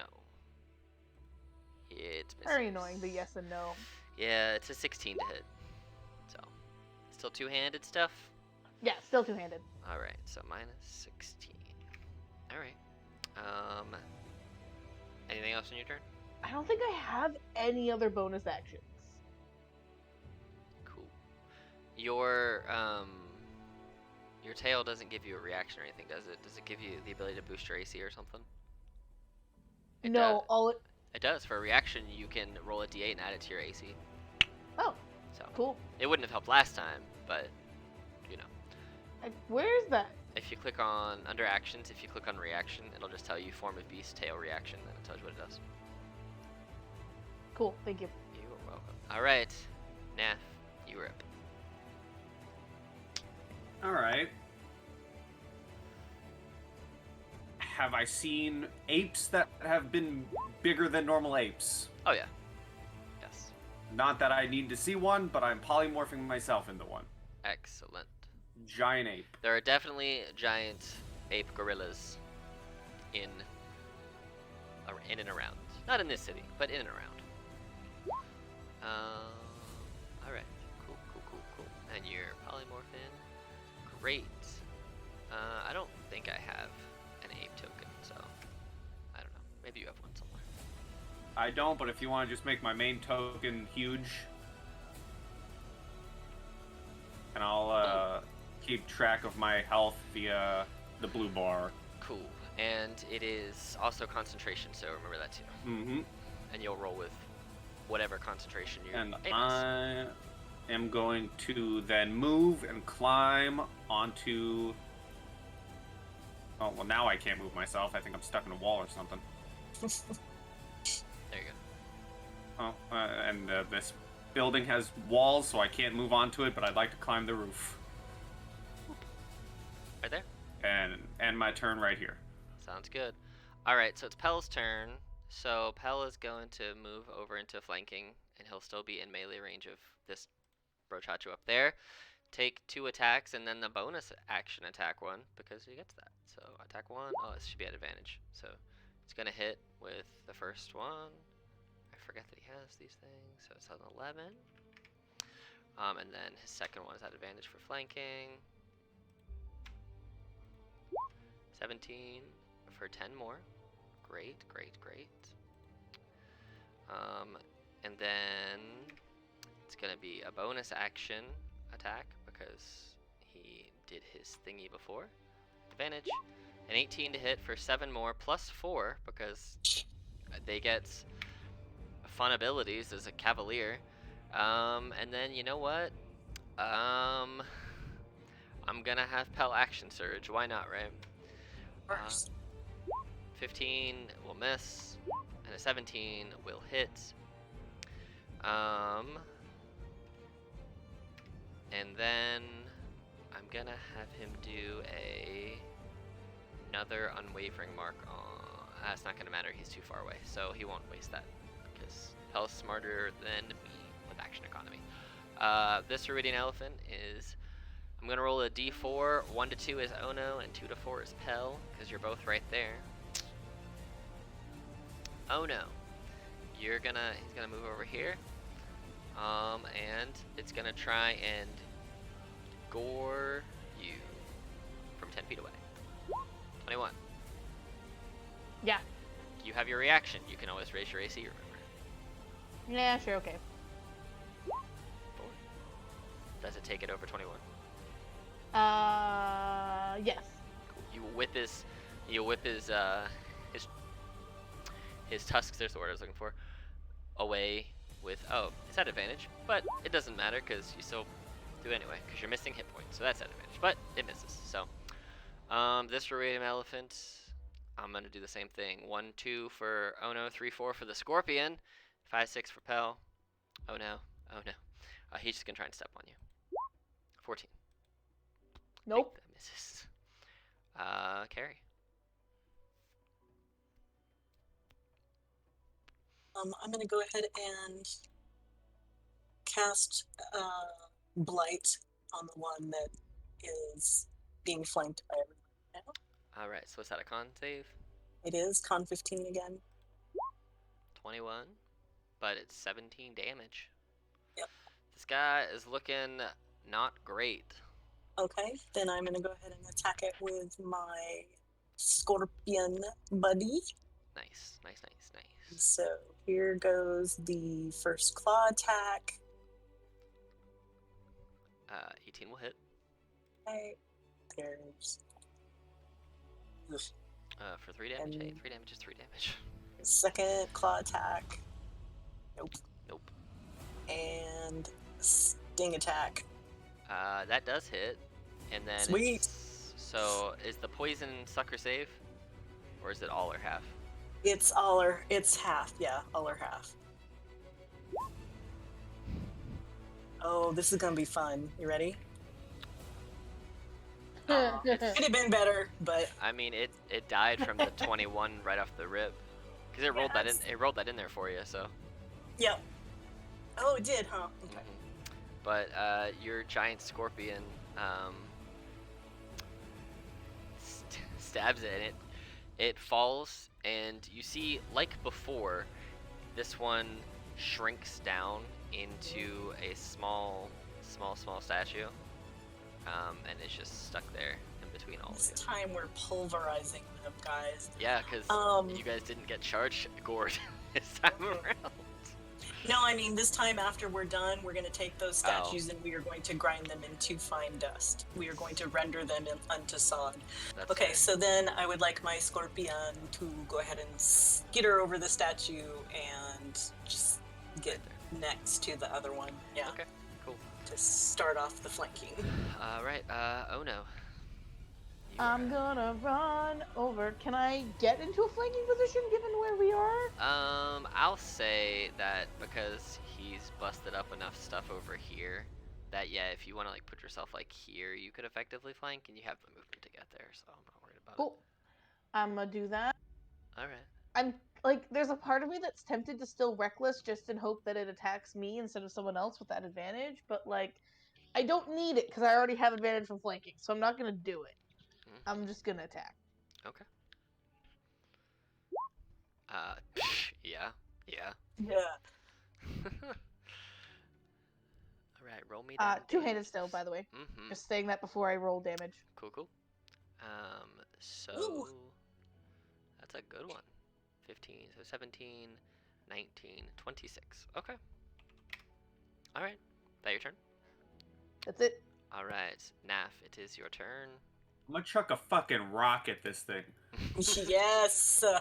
Yeah, I'll say that instead of it's still the rock mechanic, but there's just like storage boxes that people put up on their roof that they don't really need. They're just kind of up there in case anything lands. You're just lobbing.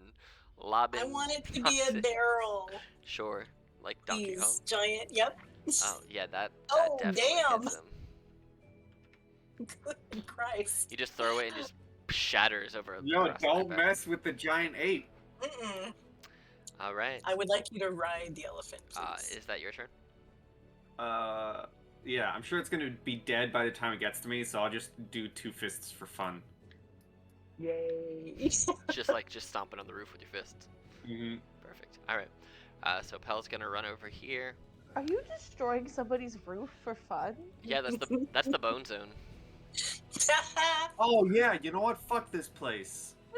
No, that's Oh, no. you know what? Can my two attacks flavor be? First smash is bust a hole in the wall. Second smash is grab that fucking parrot and squish it. You're gonna take the mute lady's speaking animal. Me and him have had a rivalry, okay? No. And They're it's come to this. I always knew they're- Naf was they're evil. probably not there. They probably run due to these elephants terrorizing the market. So I can't let you take the lady's bird. Can't I'll let be you. back. All right. So Pel is gonna take 2 attacks, 22 and a 21 for a total of 19, and then gonna. You know what? Gonna mark them again.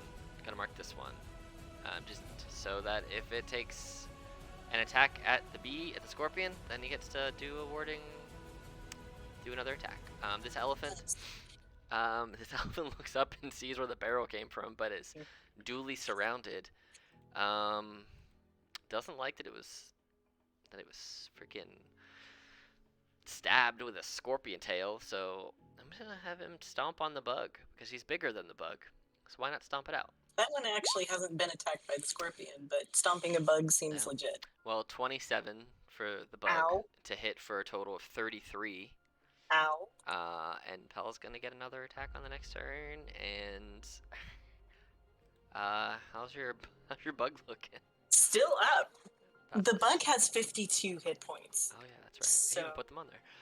All right. Carrie, it's your turn. You just saw this thing trying to stomp your bug like it stomped you before. yep. The bug is going to attack first. Okay. So, here comes the first claw. Yeah, that hits for 4 plus. Oh, so it'll be 12. 12 damage. That is sad damage. But okay, here's second claw. And it's is it grappled? Oh, actually, yeah. All right, cool. It just can't run. I just now realized that. Yeah, target is grappled, escape DC 12. Well, you hit it with a 16. Okay. So, okay, more damage. Uh-huh. Or it did the damage. Yeah, Right. I put that on there. Yep. Okay. And here comes the sting. That will miss. You're grappling it with the 2 claws, and it's like thrashing him out, and you go to whip the tail on a stab, and it just doesn't work out. The funny thing about the scorpion I'm just now reading, it can grapple with each of its claws. Mm-hmm.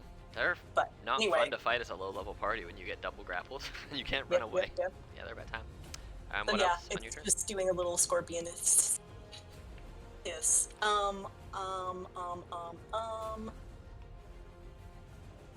See, from an RP standpoint, I want to do one thing, but in terms of actually helping the party, I think what I'm gonna do, because I gotta concentrate. I'm going to scoot up. You might just a just little be bit. you might be stuck because there's lightning lines on these walls everywhere. So if you know where you want to go and you can't get there, just No, I'm good. So I'm, having trouble seeing this from a, not a top-down perspective. Can I see it from Oh yeah, here? it's pretty much destroyed. Okay, Like okay. these All right, these so things you that's can see. well within 60 feet. Oh, yeah. So I'm gonna go ahead and ice knife it. I'm assuming you're ice knifing on this side over here. Yeah, Okay, cool. Exactly. 21 does hit for 1 I mean, piercing if damage. I get my scorpion, I don't care too much, but All right. Oh my So God. dex save. Yep. 7. All right. All right. That your turn? and that's my turn. All right. Oh no. Guess what I'm gonna do? Oh, let me Dance it think. out. Dance battle. Smack. Dance battle with I mean, for the record, if I thought dance battle would work, you all know that I would do it because I've already succeeded at a dance battle. Yes, Absolutely. But no, I hate this thing. Actually, I would not let it dance battle. I would just kill it, even if it was willing to dance battle with me. Fair. I 14. hit the wrong button. That should have been. We'll say 18 hits because it would be the advantage anyway. Yeah, I accidentally was holding control for push to talk instead of shift for advantage. Both hit. 11 and 18. Jeez. Alright. It's looking on death's door. Naf, it is your turn. Well, I'm gonna hop down and do a monkey rage if you can just put me right next to it. Yeah. Monkey rage. Monkey rage. Jesus. For 51 damage, how do you want to destroy this elephant? Can okay, I want to go into a full-blown Suplex it. monkey rage, Mhm. and I would like to, like, you've heard of stories of chimpanzees, like, destroying human beings, right? Oh yeah. I basically want to do that on this thing, but, like, I want to, because part of polymorph is I still keep my personality. Part of my personality was hating these fucking things. That's very So true. I would like to obliterate this one to the point where even if it shrinks down into its magic item form, it's dust. Yeah, you can 100% do that. Just imagining you grabbing it by the trunk and just like repeatedly slamming it into the ground.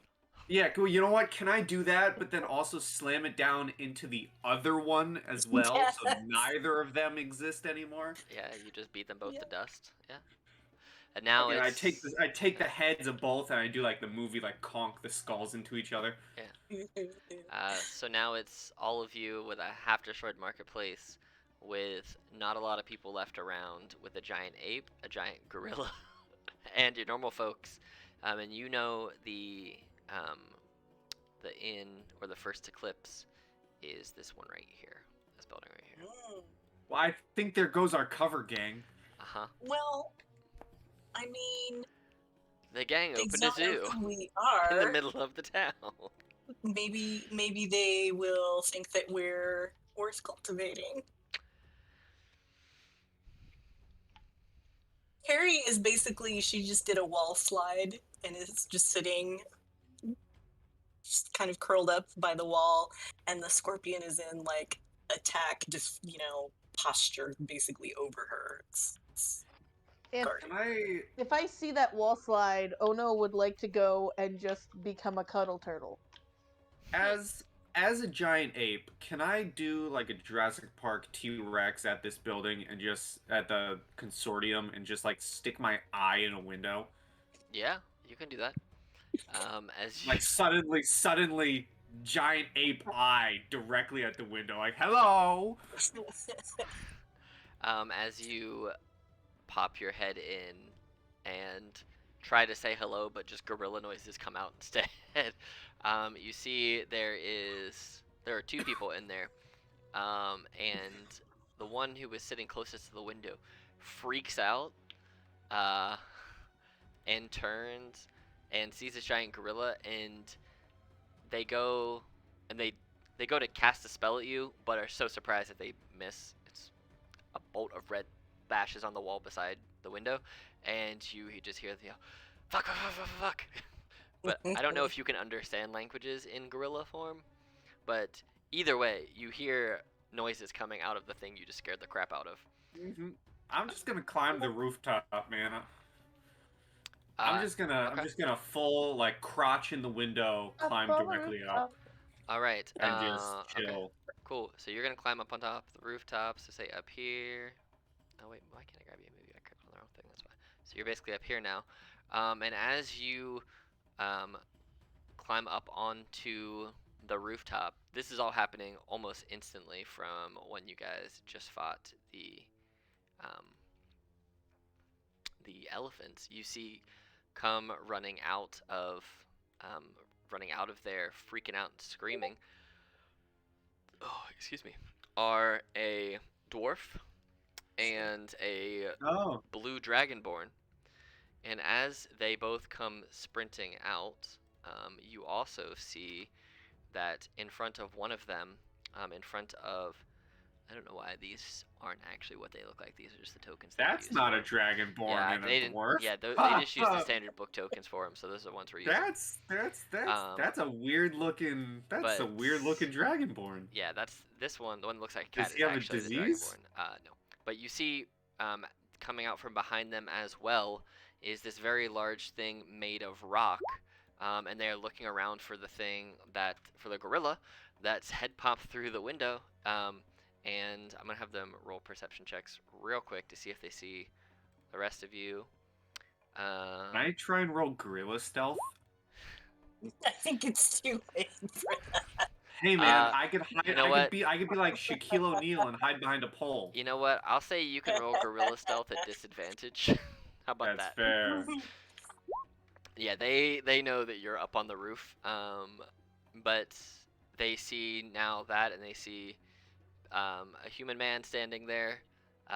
You guys aren't hidden up on the wall, so there's a giant scorpion, a turtle lady, and a whatever to them Carrie looks like.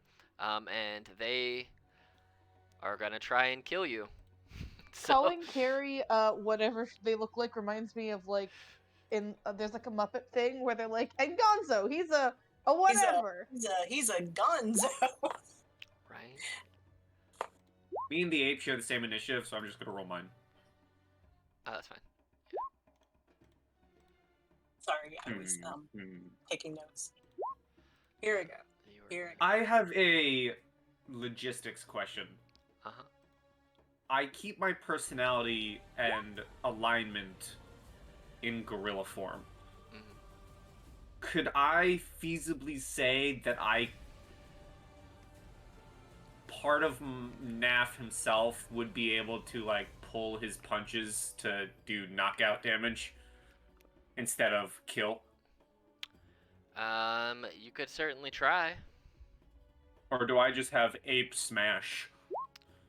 What's the? Cause you might keep the personality of your person, but you don't keep like the mental capabilities of them. So No. yeah, so we'll say that you can try to, if that's what you want to, but there'll be a couple of checks for it just to see if you can. Otherwise, gorillas typically don't always know their own strength, and when That is gorillas true. gorillas are fighting to kill. So That's true. yeah, but you are up first. Mm-hmm.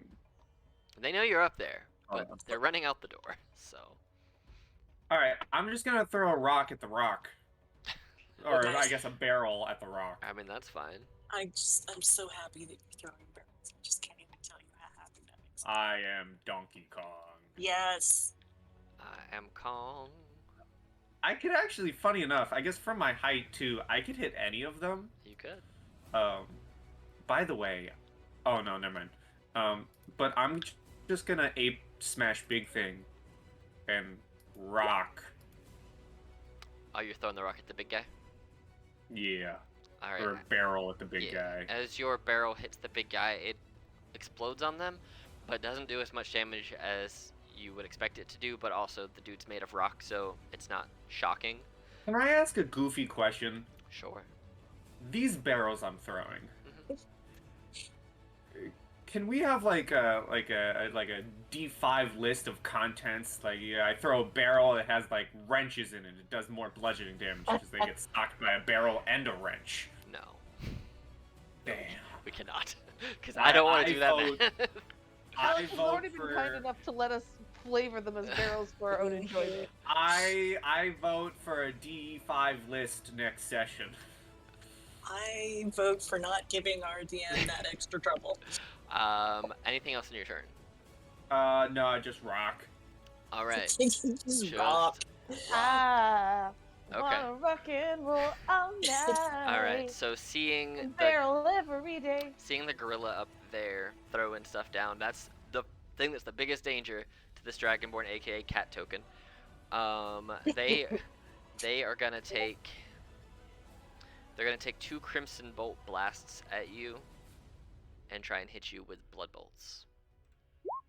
An 11's not gonna hit. That misses. A 17? That does hit. So 35 psychic damage, and I need you to roll a Constitution saving throw using the gorilla stats for 17. DC I don't 17. think I can do that. Hmm. I don't think my gorilla's gonna be able to. Nope. So you fall out of gorilla form, but all the damage was in gorilla form, so you don't take Yep. any as NAF, and you just break concentration, and you're no longer a gorilla. What's the DC? 17. Because it's it's 10 or half, whatever's higher, and so with the damage, it rolls down. I don't roll up on damage, on con saves for damage, so he had to get 17 because it was half of 35. The odds of it aren't likely, but I have it, and I could. Could I have used my inspiration we got however long ago to reroll that? Sure. Just to see. That was just yesterday in game. What was wasn't it? Yeah, true. Alright. Gorilla, Mhm. give me something good. Hey, there you go. Alright, cool. I'll put you back up here. You're still gorilla form. I am still monkey.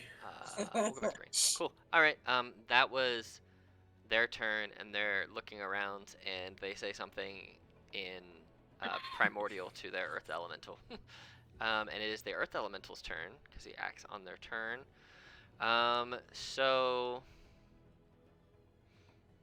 Alright, so I'm gonna say that he's gonna use all of his movement to earth glide up through the stone wall and get to right here to you and just go face to face with this monkey and try to punch you 2 times. Kaiju. It's a kaiju A episode. 19 to hit. Yeah. All right, so and let me 14. roll. Yep, so it'll be a 10. Come on, monkey. All right. And then the second slam attack is the 13. Yes. All right, so 15. So this one will also be a 10. Come on, monkey. He just just punching you in the face. Oh no, it is your turn. You see a gorilla and a rock monster fighting on the roof of the tavern that you're supposed to infiltrate and investigate. How tall is huge I mean, that is considered, hilarious. like, in feet? Are giant apes huge, or are they just large? They are huge. Really? I thought they Yeah. were. Oh. Then yeah, you would be bigger than that, so you would be about that I'm big. King Kong, yeah. So, how big is a huge creature in height? I don't remember know off the top of my head. I don't know. I can find it later, but it's probably like 15 Let me look it feet up. high. But yeah, oh no, it is your Huge turn. creature, height, be. Anywhere between 16 and 32 feet. Yep. So and like, this guy's I was large. over here in a cuddle puddle with Carrie. Mhm. I can't feasibly get to the roof, can I? No, but you could probably get to these guys if you really wanted to. Do I know that they're being hostile? Oh yeah, for sure. You know they're being hostile.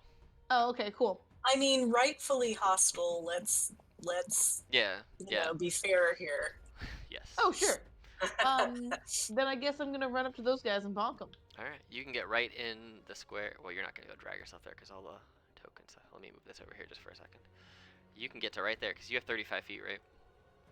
I think I have more than that, but Boy, yeah, 35 feet is to right there, so you can definitely I got just right 40. there.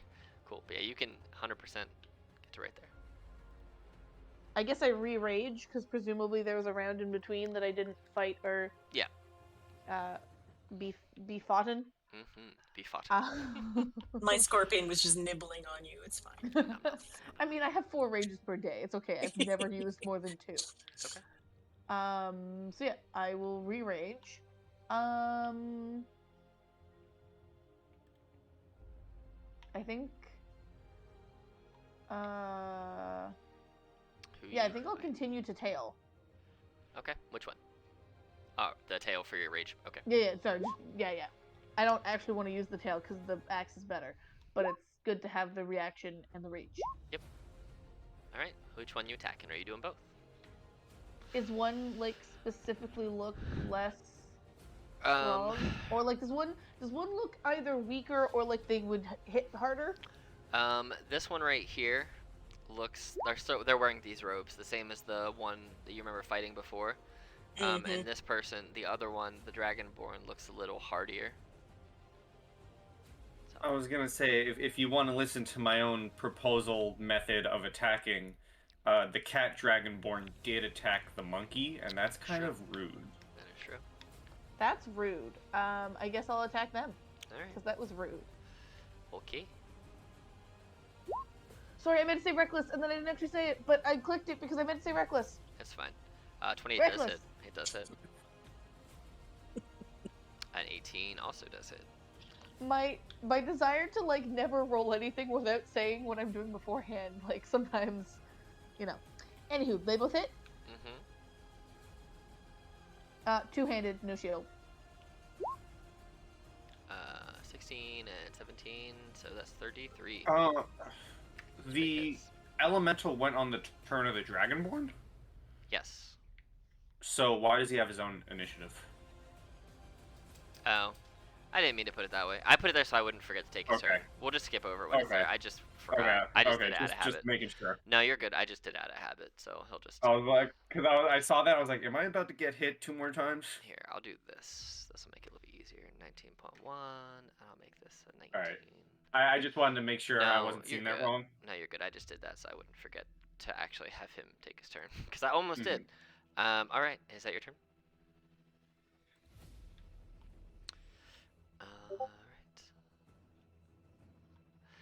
Alright. Okay, so... Okay. Well,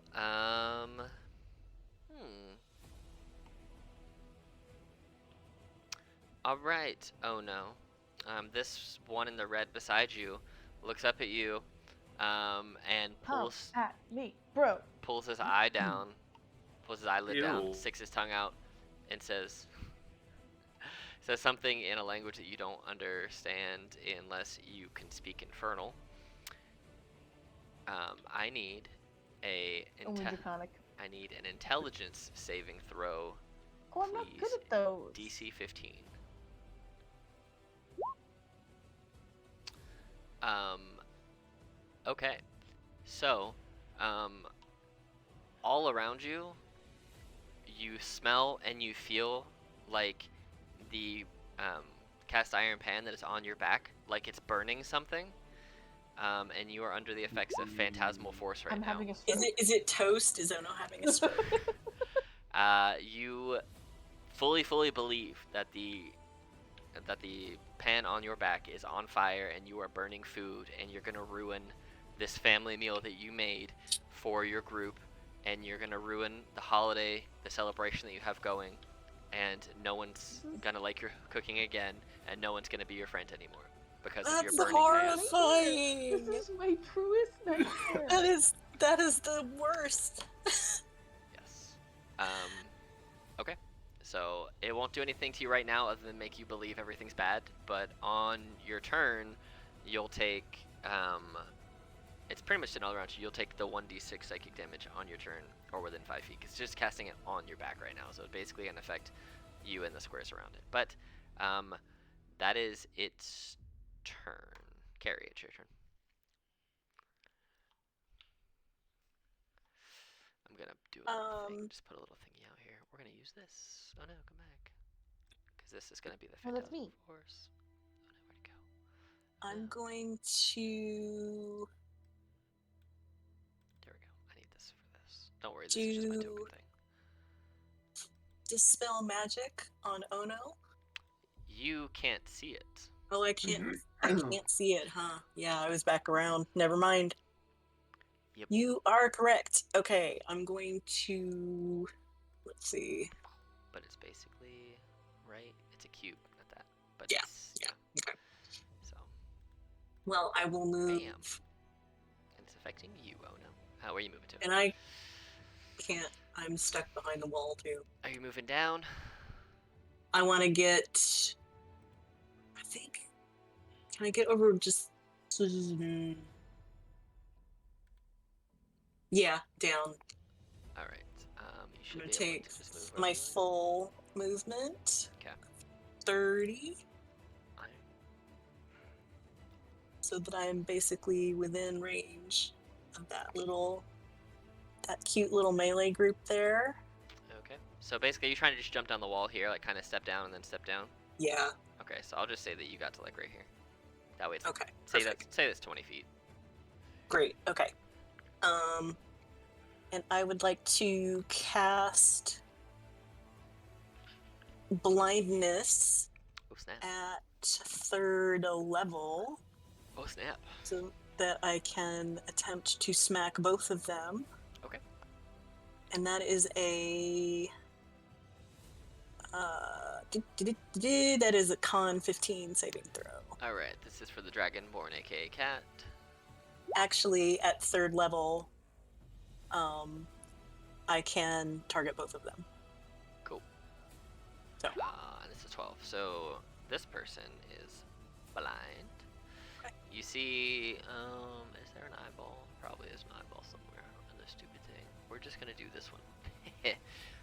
But yeah, you see this person, you see their eyes kind of glaze over and they're like shaking their head like they can't see anything, but the dragon cat person is not quite affected.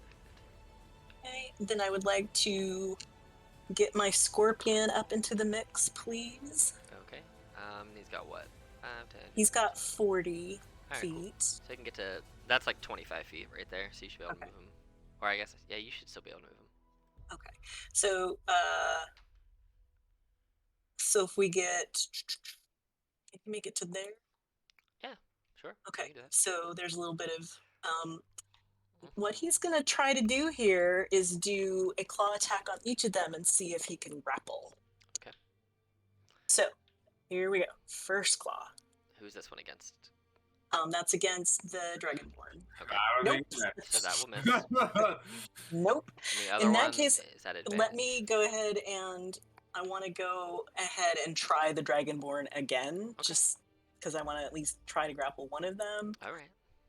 19 does hit for 3 Okay. damage, and they are grappled, so they cannot run away. Okay. Correct. Cool. And then we're going to sting him. Sting the same one? Yep. 17 does break through and hit for He's gonna make a con save, or he'll take that poison damage. 9, so that's another 26. All right. Is he considered poisoned?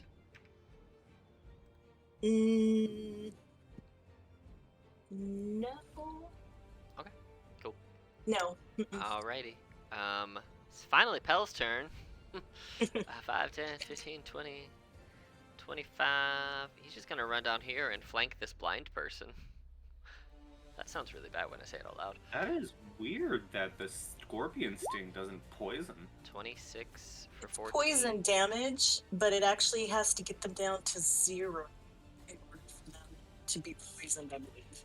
I mean, it's already pretty powerful. I'm annoyed that it Yeah, can do more damage than I can. Yeah. So, like, if it also poisoned, I'd be like, why am I even exist? Oh, no, that was the wasp I was looking at that did that. So, yeah, it's just poison damage. Alright, Pel's gonna attack again. Yeah, Pel slashes this dude down because of the, Yep. Oh, that's not what I meant to click on. Hold on, he's still alive.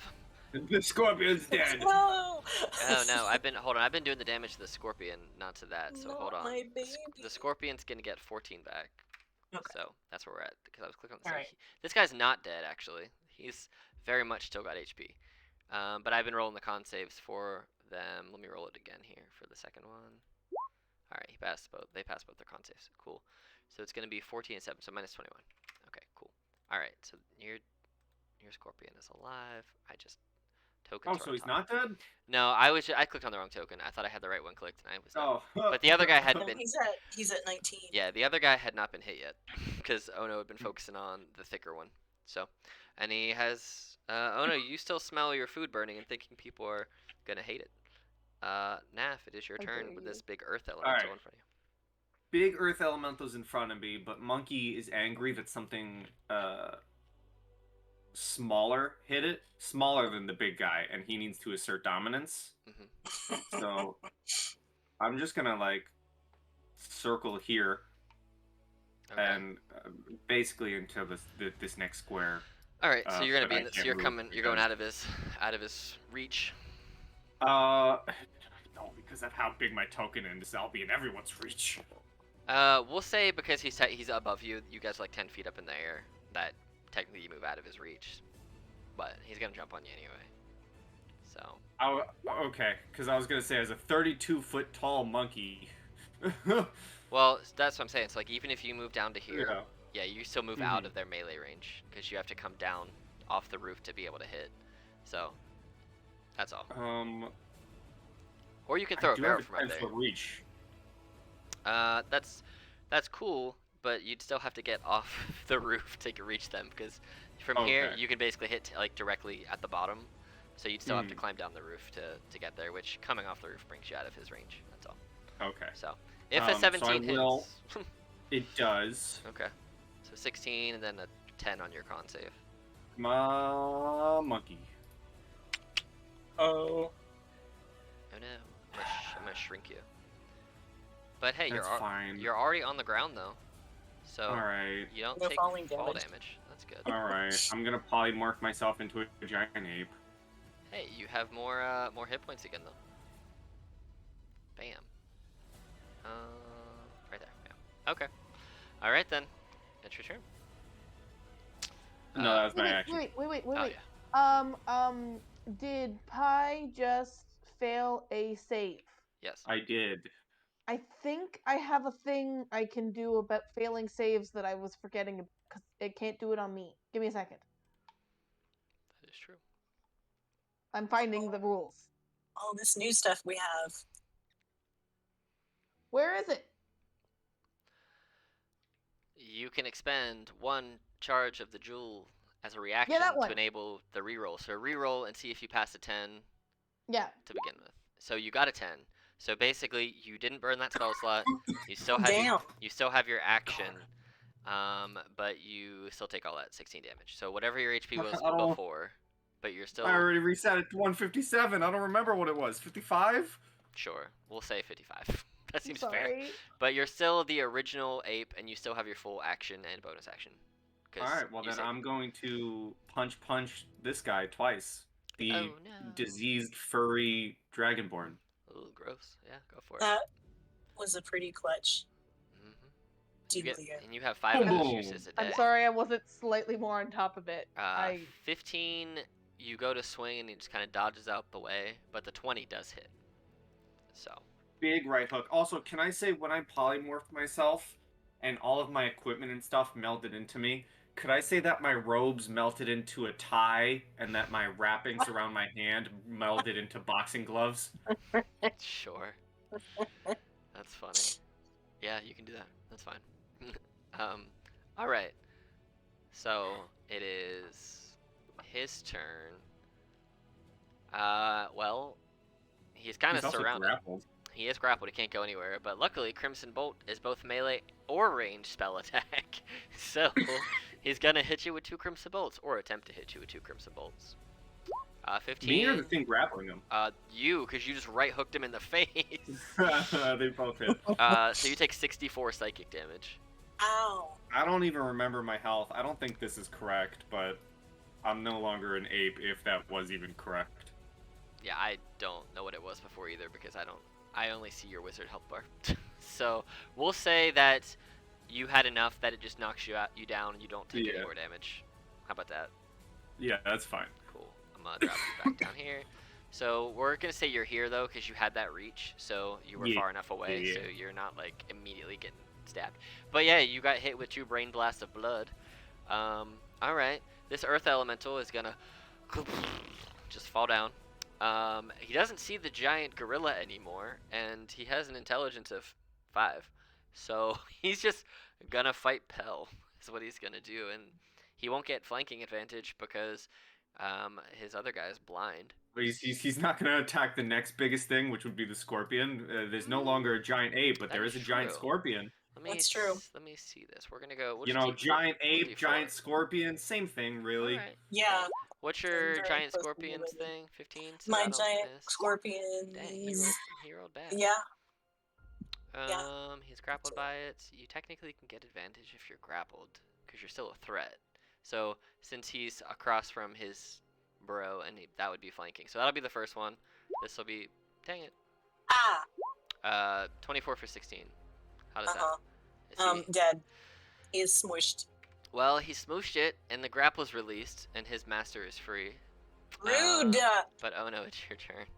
Freaking rude. Now you're gonna But better take. than Pell. You're gonna start your turn there. And you'll take 1d6 psychic damage right away because you're in the square of it. So you take 3 psychic damage. You can use your investigation check against the spell save to try and end it, or you can try and attack the guy, or you can do whatever. But yeah, you take 3 psychic damage at the beginning of your turn because you have all that emotion regarding the food and people hating it.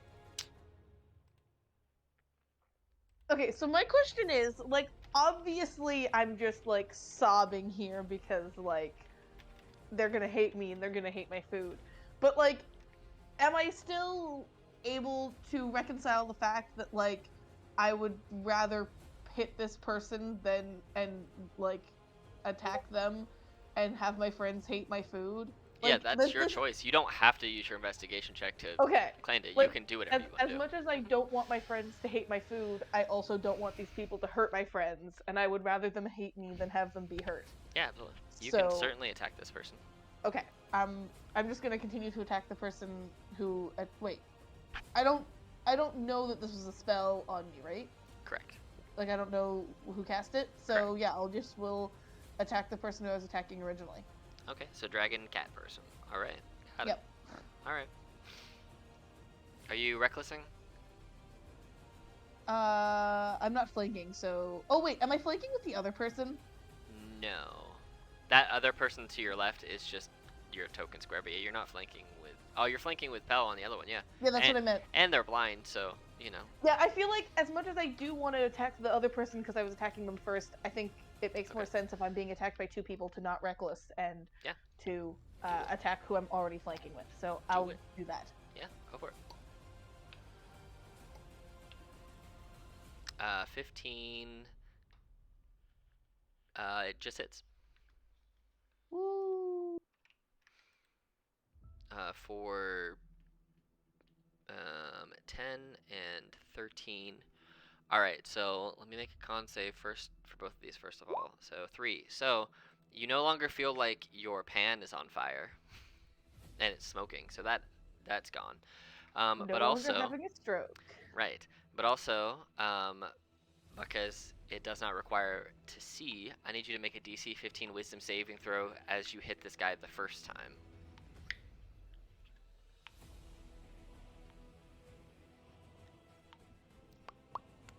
14. So you'll take a total of 7. You take the full thing. 7 psychic damage as you go to hit, and as the spell fades, blood, which is kind of pouring out of this blind person's eyes, just blasts up into your face and gives you a psychic burn, reflecting agony back at you. Ow. All right. It is its turn. They're very blind, so they're gonna attack just the thing that is hitting them from the front. You at disadvantage. 13. No. At 13. No and no. No. Okay. Oh no. Well, Carrie, it is your turn. Hey, in my heart, what I really want to do is wild shaped into a spider monkey. Except the giant ape is gone, so it won't be as funny. Yeah. But just so you know, that's what I wanted to do. I am. If any of you are looking back at Carrie, she just all of a sudden, like, her form disappears, and there's just kind of this, like swamp thing kind of thing standing there, or Cousin It. I'm also imagining Cousin It. Nice. And she is going to just stride forward, but she's just covered with like Spanish moss and fungus and stuff. I'm doing the symbiotic entity. Nice. And so you And get what? 32 more temporary hit points? Yep. So you can just add them onto your 11 and it should change it on your token. Mm-hmm. Yep. Theoretically. All right. And I am going to come and stride up to our little dragonborn buddy here and just baseball smack him with my staff. All right. So Whoops. there you Come on. go. Why are you being dumb? I hit onto hit and it just gave the description. It's always been doing that since you Okay, got this let me item. I have never used this item before. So if you just click on, do you have it equipped? I don't know why it does that. It's weird. This is just I'm one just of those. rolling, it's fine. Yeah, this is one of those weird ones. You still have your scimitar too, that you do more damage with. Fun fact. Yeah, but I've got this staff and I Hey, just... so it's just a +4. So you can always, Shit. if you want to, you can always just roll your quarterstaff because it's the same thing. Oh as yeah, far you're as right. that. You're right. Yeah. But an 8 will miss. But it missed, so that's fine. But, here I am in my beautiful fungal form. Do you want to use your Halo of Spores reaction to do damage? So here's my question. Mhm. It says I can do the reaction when it moves into within 10 feet or starts turn there, so it sounds like it's kind of like spiritual guardians. So I think I can't actually do it on my turn. That's fair. Don't you think? Works for me. Yeah, that's cool. Okay. All right. So yeah, that's me alright. for now. All right. So that's Pel's turn then. Pel's just gonna keep attacking this blind flanking person. Wow. Wow. Just wow. That hits for 13 damage. I don't think Pel has any. Oh, he's gonna use a bonus action to Shieldmaster shove him. There you go. Because I think that's funny. To try and shove a creature, so it's just gonna be a contested athletics. So here's gonna be Pel's 11. I'll say it's advantage because he's blind. 13. Well, that's not much better. Versus the Especially with acrobatic. the +7. Right. They tie. It's a roll off. We're gonna do it again. So here is the athletics, They're just like, acrobatics of this guy, and Oh, then oh. here is the advantage. There it is. yes. He just slams him with the shield from behind, just right there. But yeah, he's. Does he get to make a save against blindness? Oh, I think at the end of his turn, but let me just make sure. Because I've missed 2 saves then. This would be the Oh second shit! one. I'm sorry. No, you're good. I forgot. End of each of its turns. Yeah. So And if it's you con. want It's a con save. con. All right, so this will be for the first one. I mean, he's still gonna same. It's just 2 chances to pass it now or not. Neither one works. So there you go. It's still blind. Naf, it is your turn. You have this rock elemental in front of you. Your cat dragon guy over there, and then this dude who held a shield shoved somewhere. Yeah, I'm in a not great spot.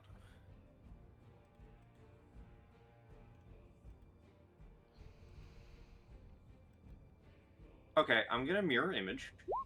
Ooh, all right. No. I'm not gonna put 3 more tokens on there. We'll just do this, just so that we remember. And we'll then I'm just gonna do- risk moving here. Okay, so here's what I'm gonna do. I'm gonna just put a Oh, red well, dot. no, I'm still in his threat range, so I'm fine. I'm gonna just put a red dot with you with 3. That way we know how many you have, because I don't And want more tokens there than yeah. I have to have. that But yes, you're still in his range. will be my turn. Okay. And there's no con? Nice. Alright. This dude who you just moved in the turn, it's the start of this guy's cat dragon guy's turn. I would like to spore them. Okay. Just 9. So it's 2d6, I believe, because it doubles when you're in your. it does double when I'm in my. Oh, I gotta do the thing that you taught me. That doesn't work for that. That only works for weapons. But I turned that on for you too. Oh god damn it. Yeah. Okay. But you get 2d6 from it though. Yeah. So. Okay. That was exciting for a second that I remembered the thing, and then yeah, it doesn't count. It's alright. The sad thing about spore usage is it's a sucker save, but hey, it's potentially free damage. So. Yeah. But 2d6, and that's how much they'll take. So. 4. All right. Hey, I'm like, it's dog shit tonight. it's But 4 yeah, I mean, damage. every little bit counts. All right. So because they can do 2, and they have 2 people around them, they're gonna. Well, 1 try and hit you with a crimson melee bolt right in front of you, Carrie, and then try and hit you, Nath, as you appeared behind it. Technically, they have 6 people around them. Yeah, that's true. But the 2 that are, well, they're all terrifying. So that's against Carrie. 26 for 34. You're still in your you're still in your spore form though, Whatever. because That doesn't even go through my temp. It would if you didn't have those 11 before. I know. And this other one, he just got flanked from behind. And he was not attacked by Ono last time, so he's gonna try and hit you, Naf. So let's see. You get to roll your thingy and see if it hits your thingy. 19. Duplicate. Yeah. And the duplicate just gets obliterated. So you have 2 more, which is better than 0 more. Mm-hmm. It's the Earth Elemental's turn. He's gonna take 1 smack against the 2 things in front of him. So 1 against Pell and 1 against Naf. So here's the 1 against Pell. That misses. And the 1 against Naf is 16. 12. Duplicate. Cool. Your duplicates have just saved you a total of what? A lot of damage? Yes. 29, A 20, total of a 31? whole bunch. Remember, you have those 11 temporary hit points too. So. Right.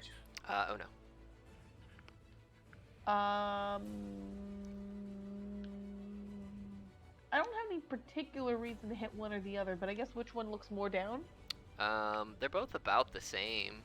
You just know the Okay. one guy's still blind, the one that Pell just kicked out the way. Yeah. Oh, that means I have advantage on them, right? Correct, yes. Cool, I'll do that one. Alright. Yep. For 17, okay. And then... yeah, for sure. Nice. 10 more. He's real hurt. God damn it. It's his turn, so he's just gonna swing at the only thing that he knows because you just hit him in front of his face. Come at me, bro. A 17? No. Oh, a 12. You just see these bolts just coming out, and you're just like, no, not today, fool. Even with my no shield AC, my AC is still 19, so. And you can roll that D8 if you really needed to. Yeah. Carrie, it is your turn. Blindness is underrated. Oh, he also gets to make a save against blindness. 16. There it is. Oh God, he wakes up to everything around him. What's going wrong? Horrified. Carrie, Exactly. it is your turn, and you are Exactly. flanking with Nav. Okay. I'm gonna hold my staff up Okay. and whisper to the head of it. Ooh. And it's like, parcel tongue. Mm. So you guys see that the staff head like starts weaving and drawing up, like a cobra with the hood. So I'm gonna go ahead and attack with the snake head. Ooh. That is gonna be At advantage because you're flanking.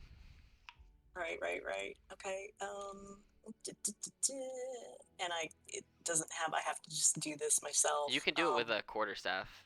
It'll just well- be. I know. So we'll just take off the plus damage from the quarterstaff. Okay. Because it'll just be 1d6 and then it'll be poison. Right. But it will also still add in your mushroom damage, your spore damage to it. Right. Okay. Okay. Part of it. So whatever this rolls, just take the +1 away. So you have advantage because you're flanking. Oh, right. Sorry, forgot to hit that. No, that does hit. There we go. So it is 1d6 to start with. Well, yeah. So if you just click on quarterstaff and roll it, it should auto roll. If you click on that right there, quarterstaff, it should just roll it with your spore damage added in. Should. Let's see. Boom. There we go. Okay. Because your symbiotic enemy is at 3, so it's basically Right. it's 6. So you rolled a 6, so 9 off the cuff, and then he gets to make a con save or be poisoned. Oh my god, This is a lot to remember. Okay. That's funny. Con save 15. Yo, you gotta be Shit. careful. Your snake head can be destroyed. I know. I'm aware. That's funny. And so that's like there was a pass there, so no extra damage. Cool. Alrighty. But it's all writhing around. Yeah, you're just whipping him with a snake. Okay. It's Pel's turn. So Pel is going to. Oh no, this big guy's right here who just attacked Pel. This guy's got a range, so Pel's gonna move to here. Take a smack at the dude who he shield bashed first of all. Try and get rid of that fool.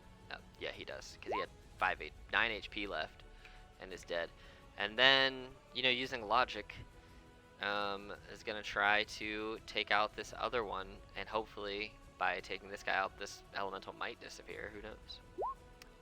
Not today, it won't. That's Pel's turn. Naf, it is your turn. Alright. Well, with advantage. Oh, Jesus. 11? He's really hurt. That's my turn. Alright. It is this guy's turn. He's starting there. You want a con save? For your reaction stuff? Yeah. 7. So 2d6s.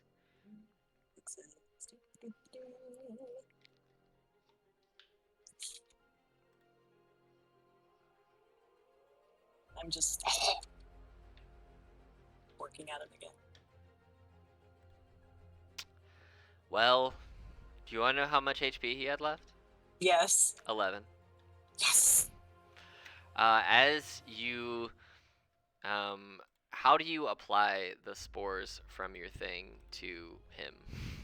I just coughed. That's what I've been doing for shooting this one. As you cough up the Rona into this man's face, you see his eyes bulge and begin to swell, and they start to bleed. He starts bleeding out of his mouth and his ears, and from all the pores, and he collapses dead. And at that same time, you see this earth elemental going to swing down on Unaf, and as it hits what would effectively be a mirror image, it just turns to dust. Yes. Beautiful. You guys are out of combat. What they got on them? These guys, as you look at them, they don't have anything on them. Roll me an investigation check, actually. Do that for me. Okay. As you look in the pockets of the body of the guy that the one that Carrie just coughed into the throat of, you see that there is a letter written in common. And it says, Master Kelker. That's who it's addressed to, so you can imagine that's probably this person.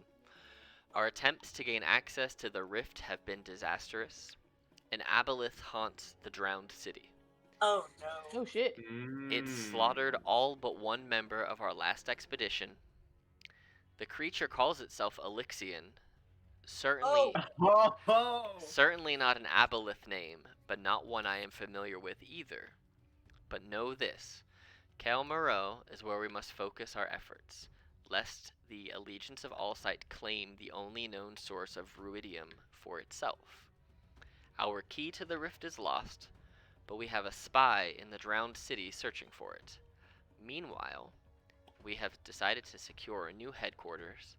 Please see that the first eclipse is cleared out, and quickly, before the hands of Ord search the place. Humbly, Master Denderon. So, okay, I'm reading this. Am I familiar with aboleths? Roll me a history or survival. Both of them are +5. Cool. I'll do history. Nope. Oh no. I mean, you've read the word before, but it doesn't really spring to mind specifically. Any of Anything. the rest of us able to make that roll as well? Sure. Well, I guess... Well, that was me trying to figure out what an aboleth was before sharing it with you guys. But after sharing, Ono doesn't know either. Yeah, So, God damn. you have also heard of one, but you don't have any idea what it is, what it would look like. You know what? Just for shits and giggles, which one of Have these... Pell do it. What do you want me to roll for Pell? Investigation or survival? You tell Which me. is higher? You tell me which You're one not you want gonna me to roll. tell us? You're not gonna tell us? give him history. Okay. Yeah. About the same mean- as you. He's heard about it a little bit more. Just for funsies, let's see what a -1 survival roll would have given him. A 15. Nope, it's 11. Hold on. He Are doesn't. we all trying both just for funsies? He doesn't know either. So. And Bob doesn't know. I am still mad Oh. that Bob rolled higher than both of us. With a -5. But yeah. So as you guys kind of okay. as you peer your head in here. Yeah, I would like to ooze into there. I picture Carrie leaving a kind of a slime trail when she's in symbiotic entity. Okay. Real quick though, as I'm describing and reading the letter out to everyone, I will make note that this note specifically calls Elixion a creature, and if something's being called a creature, it's probably not the best person to trust. Well, unless they got turned that way That sounds against racist. their control. Anyway, yeah, it's something to consider for sure. But yeah, so as you maneuver your way in here, Yeah, I go in too. Yeah, you guys were requested to go and investigate in here too. Looking around, there's no magic items, no other treasure. It looks like they had already pretty much cleared everything out.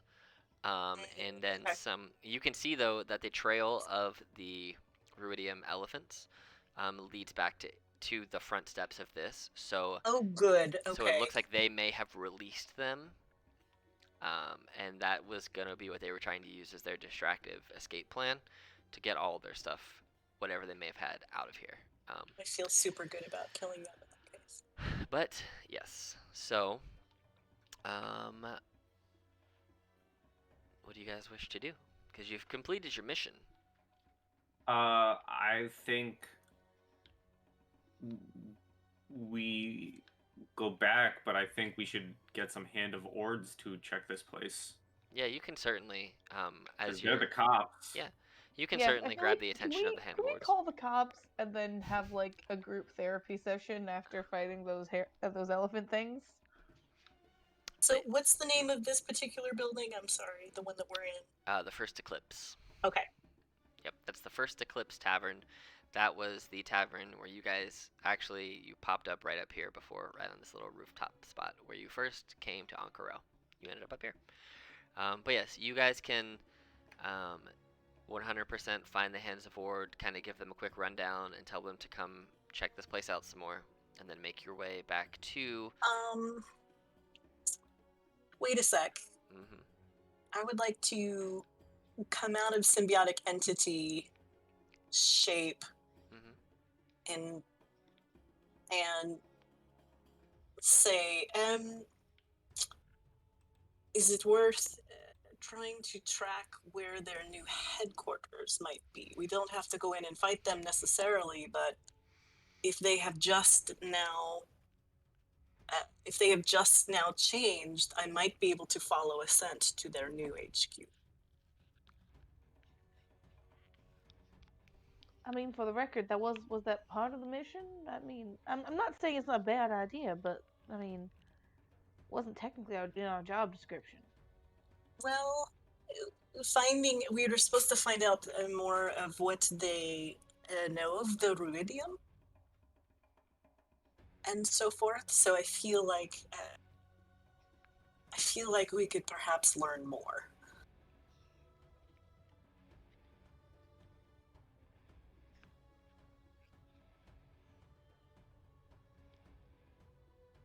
How is everybody health-wise?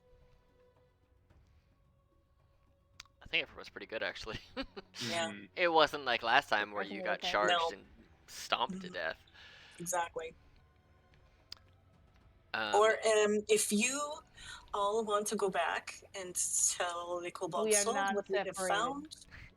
I will say, just so you remember, the specific parameters of your mission were to find out anything you can about its research on Ruidium, and if you happen to come across any magic items in their possession, confiscate them and bring them back to the temple. Otherwise, just report back. We haven't really done either of those things. You investigated and found nothing in the place. Right. We also did technically find Ruidium and then destroyed it. That's true. So technically, we have done the job in its full. We don't know anything about their research.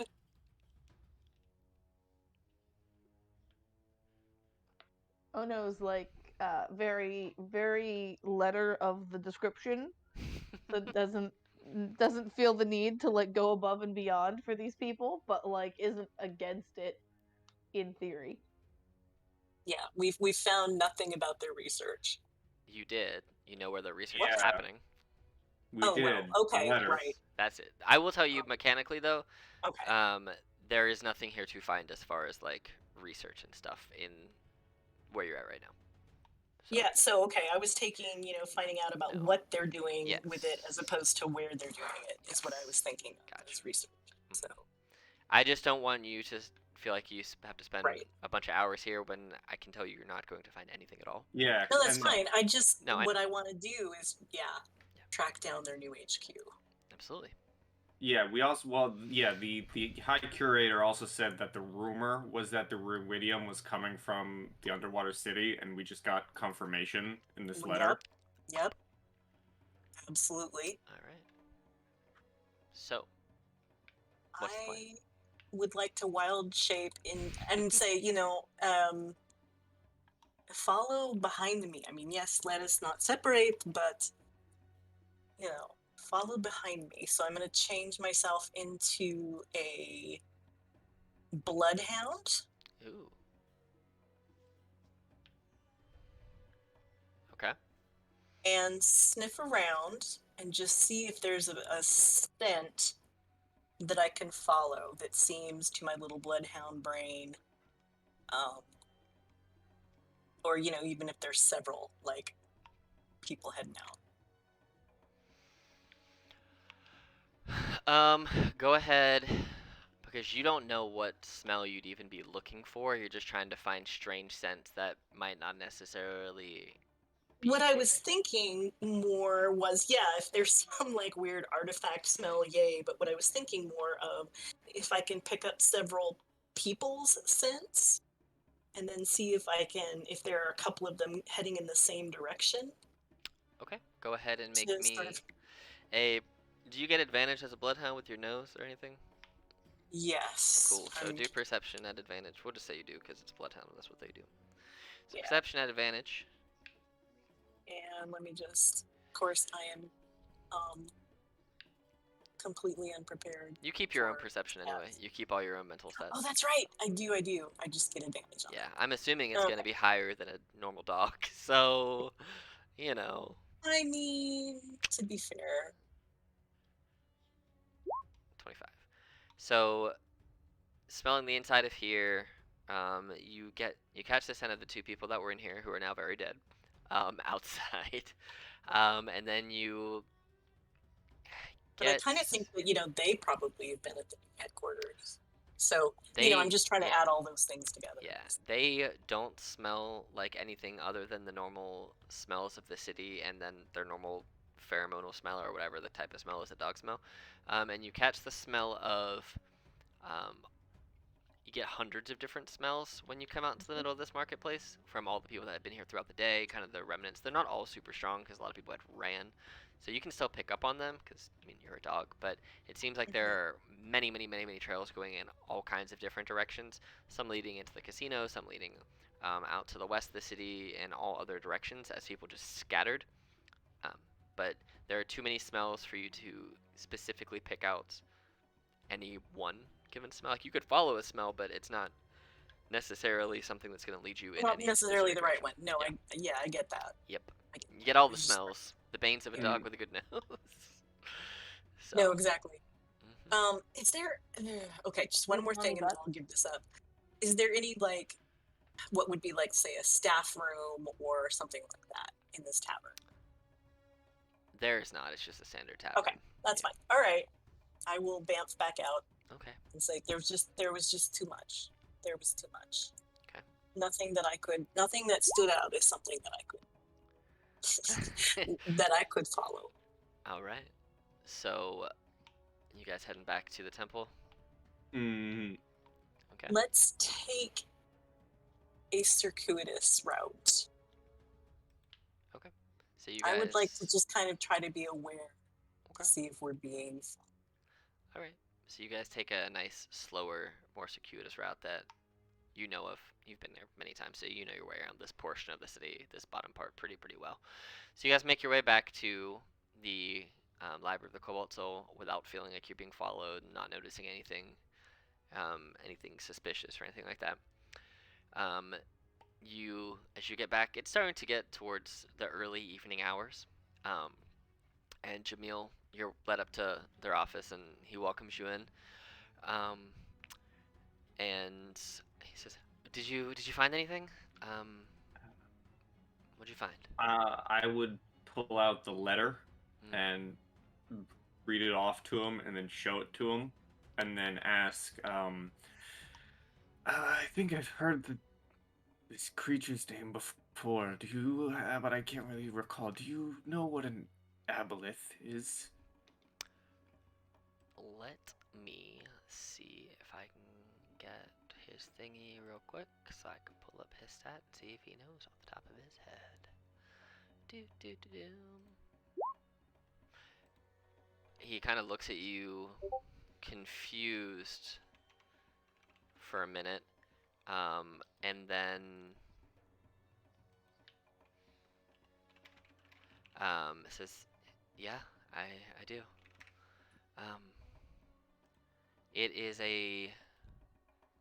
It's a weird aberrational creature that has mind control powers, from what I recall." And you see that he kind of snaps at a person who happens to be nearby, a researcher, and says, "Go get me the book on aberrations and whatnot." And he waits, and you see that he comes back, and he opens up a picture, and he shows you this. So he shows you a picture of what an aboleth looks like a multi-tendriled, weird, fishy, tentacled, multi-eyed monster. Is it possible something could have been turned into one of these creatures, or they just exist as is? Anything's possible, I guess. I'll have to look and see if we've got any records of anyone ever returning, but It could be a curse or some sort of it could be. resurrection or reincarnation gone wrong. It could be. It could be something. They are known to have mental prowess. It could be something claiming to be something that is not. They change Bringer's idea of a little joke. Could be. Could be. But with this note, I think I'm gonna reach out to the Allegiance. We're gonna have to work together, I think, on this because it sounds like the consortium already has a foothold in Kelmaro. I'm gonna try and get you access to go. If you would be willing to take another job, and it's gonna take me a few days to meet with them, speak with them, to convince them to let outsiders that they don't know into Kelmaro. They are the ones who are controlling the excavation that's down there. But if you're willing to continue this path forward, you mentioned the name Elixion before, and it seems that our paths have now interconnected once again. Let me see what I can do. Let me see if I can get you access down there, which shouldn't really be a problem. It'll just take time. But if you're willing to go, I'd like to send you down to investigate further. Yes, of course. Excellent. Well, While we wait on the access, could I borrow any books you have on aboleths so I can study up on what we might be facing? we don't have a huge amount of knowledge, but you can borrow this one. It gives you the basic rundowns of kind of what aboleths are, the history of them a little bit. It doesn't include everything they're capable of, but talks about them a little bit. This is probably the best thing for you. But any hands over the book? I'm asking this out of respect for the DM. Obviously, Naf's gonna read up on aboleths, and if you say no to this, I won't do it. But could I also use this as an excuse to actually read up on the lore of aboleths in real life? If there's a way that you can look at the lore without looking at any of its stat blocks or any of the things that it can Oh yeah, do, I'm just gonna look at the Wikipedia page for aboleths. let me see if it's The what's it called? D&Dpedia. The Dungeon Yeah, no, the Forgotten Realms Wikipedia. Gotcha. I'll look at that. Give me some time, not right now, but to look at it, and then I'll let you know. Yeah. One way or Okay. the other. So don't look at it yet. But Yeah. he says, of course, and tosses you the book. Here's the money as promised. And he hands over to you a bag of 1,000 gold pieces to split 4 ways, so you each get 250. I'm gonna add that to Pels right now, so I don't forget. Cool. And then I'll reach out to you in a few days once I have a the next step. So, but yeah. So, other than that, I am very appreciative of what you did for us today, and I look forward to seeing what else we can do and what you find in Kelmaro. I feel that perhaps you might keep in mind that at present we are not terribly subtle. Oh, I heard that you basically blew up the market square. Oh, So- well, half of it wasn't my fault. Yes, I'm sure. Are we getting judged at all for that, by the way? For me, absolutely not. Oh, I didn't mean that like in character. I'm just curious. Like, was there any judgment in the voice? Oh, no. That was him telling you in character from him, absolutely not. Cool. I didn't become high curator by being subtle. I literally beat my way to the top. Well, you know what? At least this guy likes a bit of violence. I'm alright with that. I Funny story about how I got the promotion. I beat the shit out of the last curator because he was old and slow. I killed the last guy. He's still alive. He's just in a retirement village. He's still alive. He's just, in the hospital, 2 broken legs, and I go back every weekend to re-break them.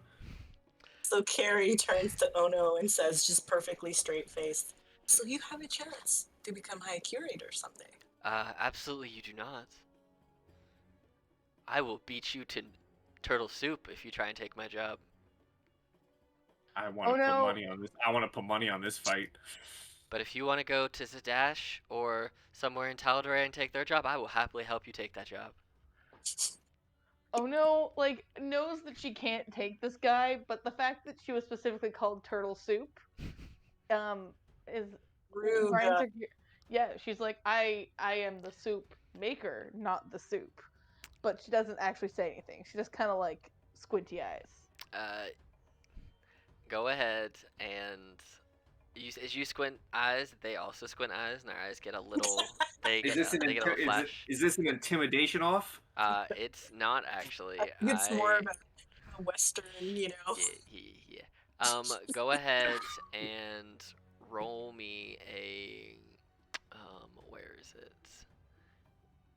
I think, a wisdom saving throw. We'll just say, because I don't know. It doesn't have the DC here. DC 16.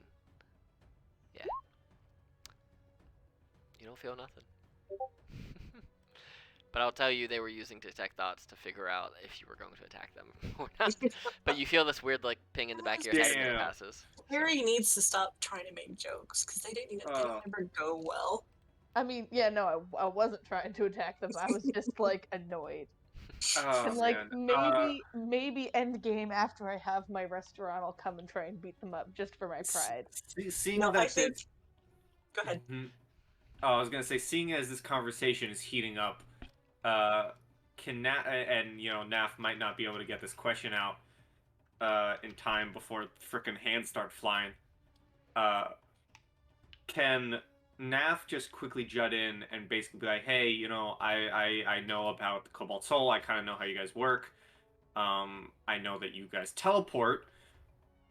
If we're gonna be working together and you're gonna trust us enough to send us down into blah blah blah blah blah, do you think for possible an easy way for us to get back up, if you have one, can I copy your circle so that if we're ever in trouble, I can circle us back up here?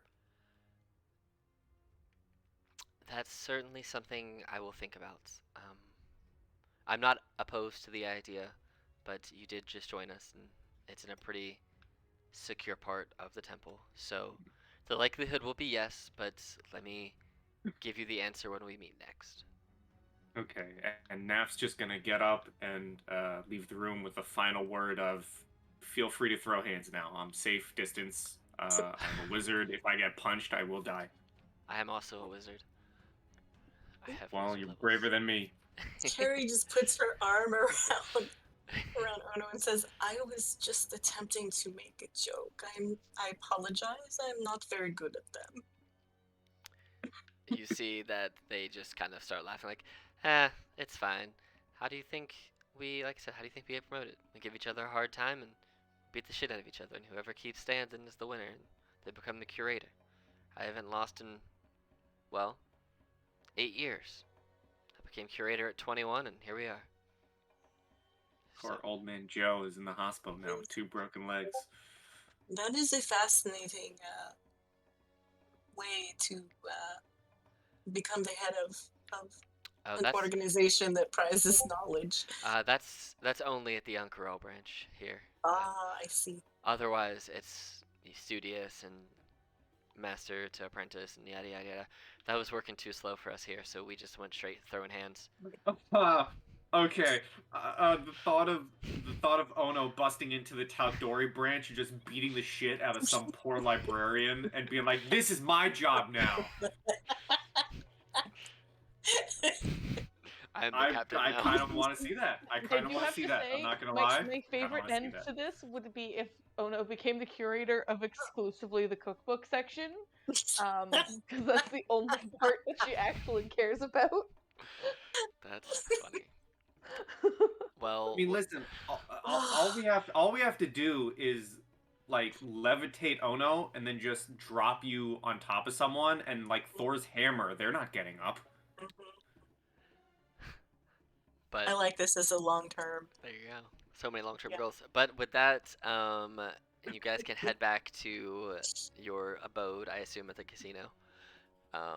And you guys can begin and complete a long rest. If there's anything you guys want to RP or whatever, when we come back next time, you can do that. Otherwise, you will wake up the next morning and know that you have a few days before Jamil said that they were going to reach back out to you regarding the working Cool. with the Alliance. So.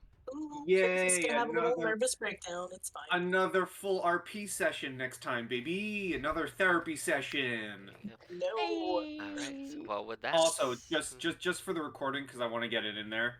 After they leave the building, Naf is totally like dusting his shoulders off and like, yo, that's the second ever time I polymorphed. I kind of like it. All right. But with that, we will pick up next time and see how things go. Bye. Woohoo.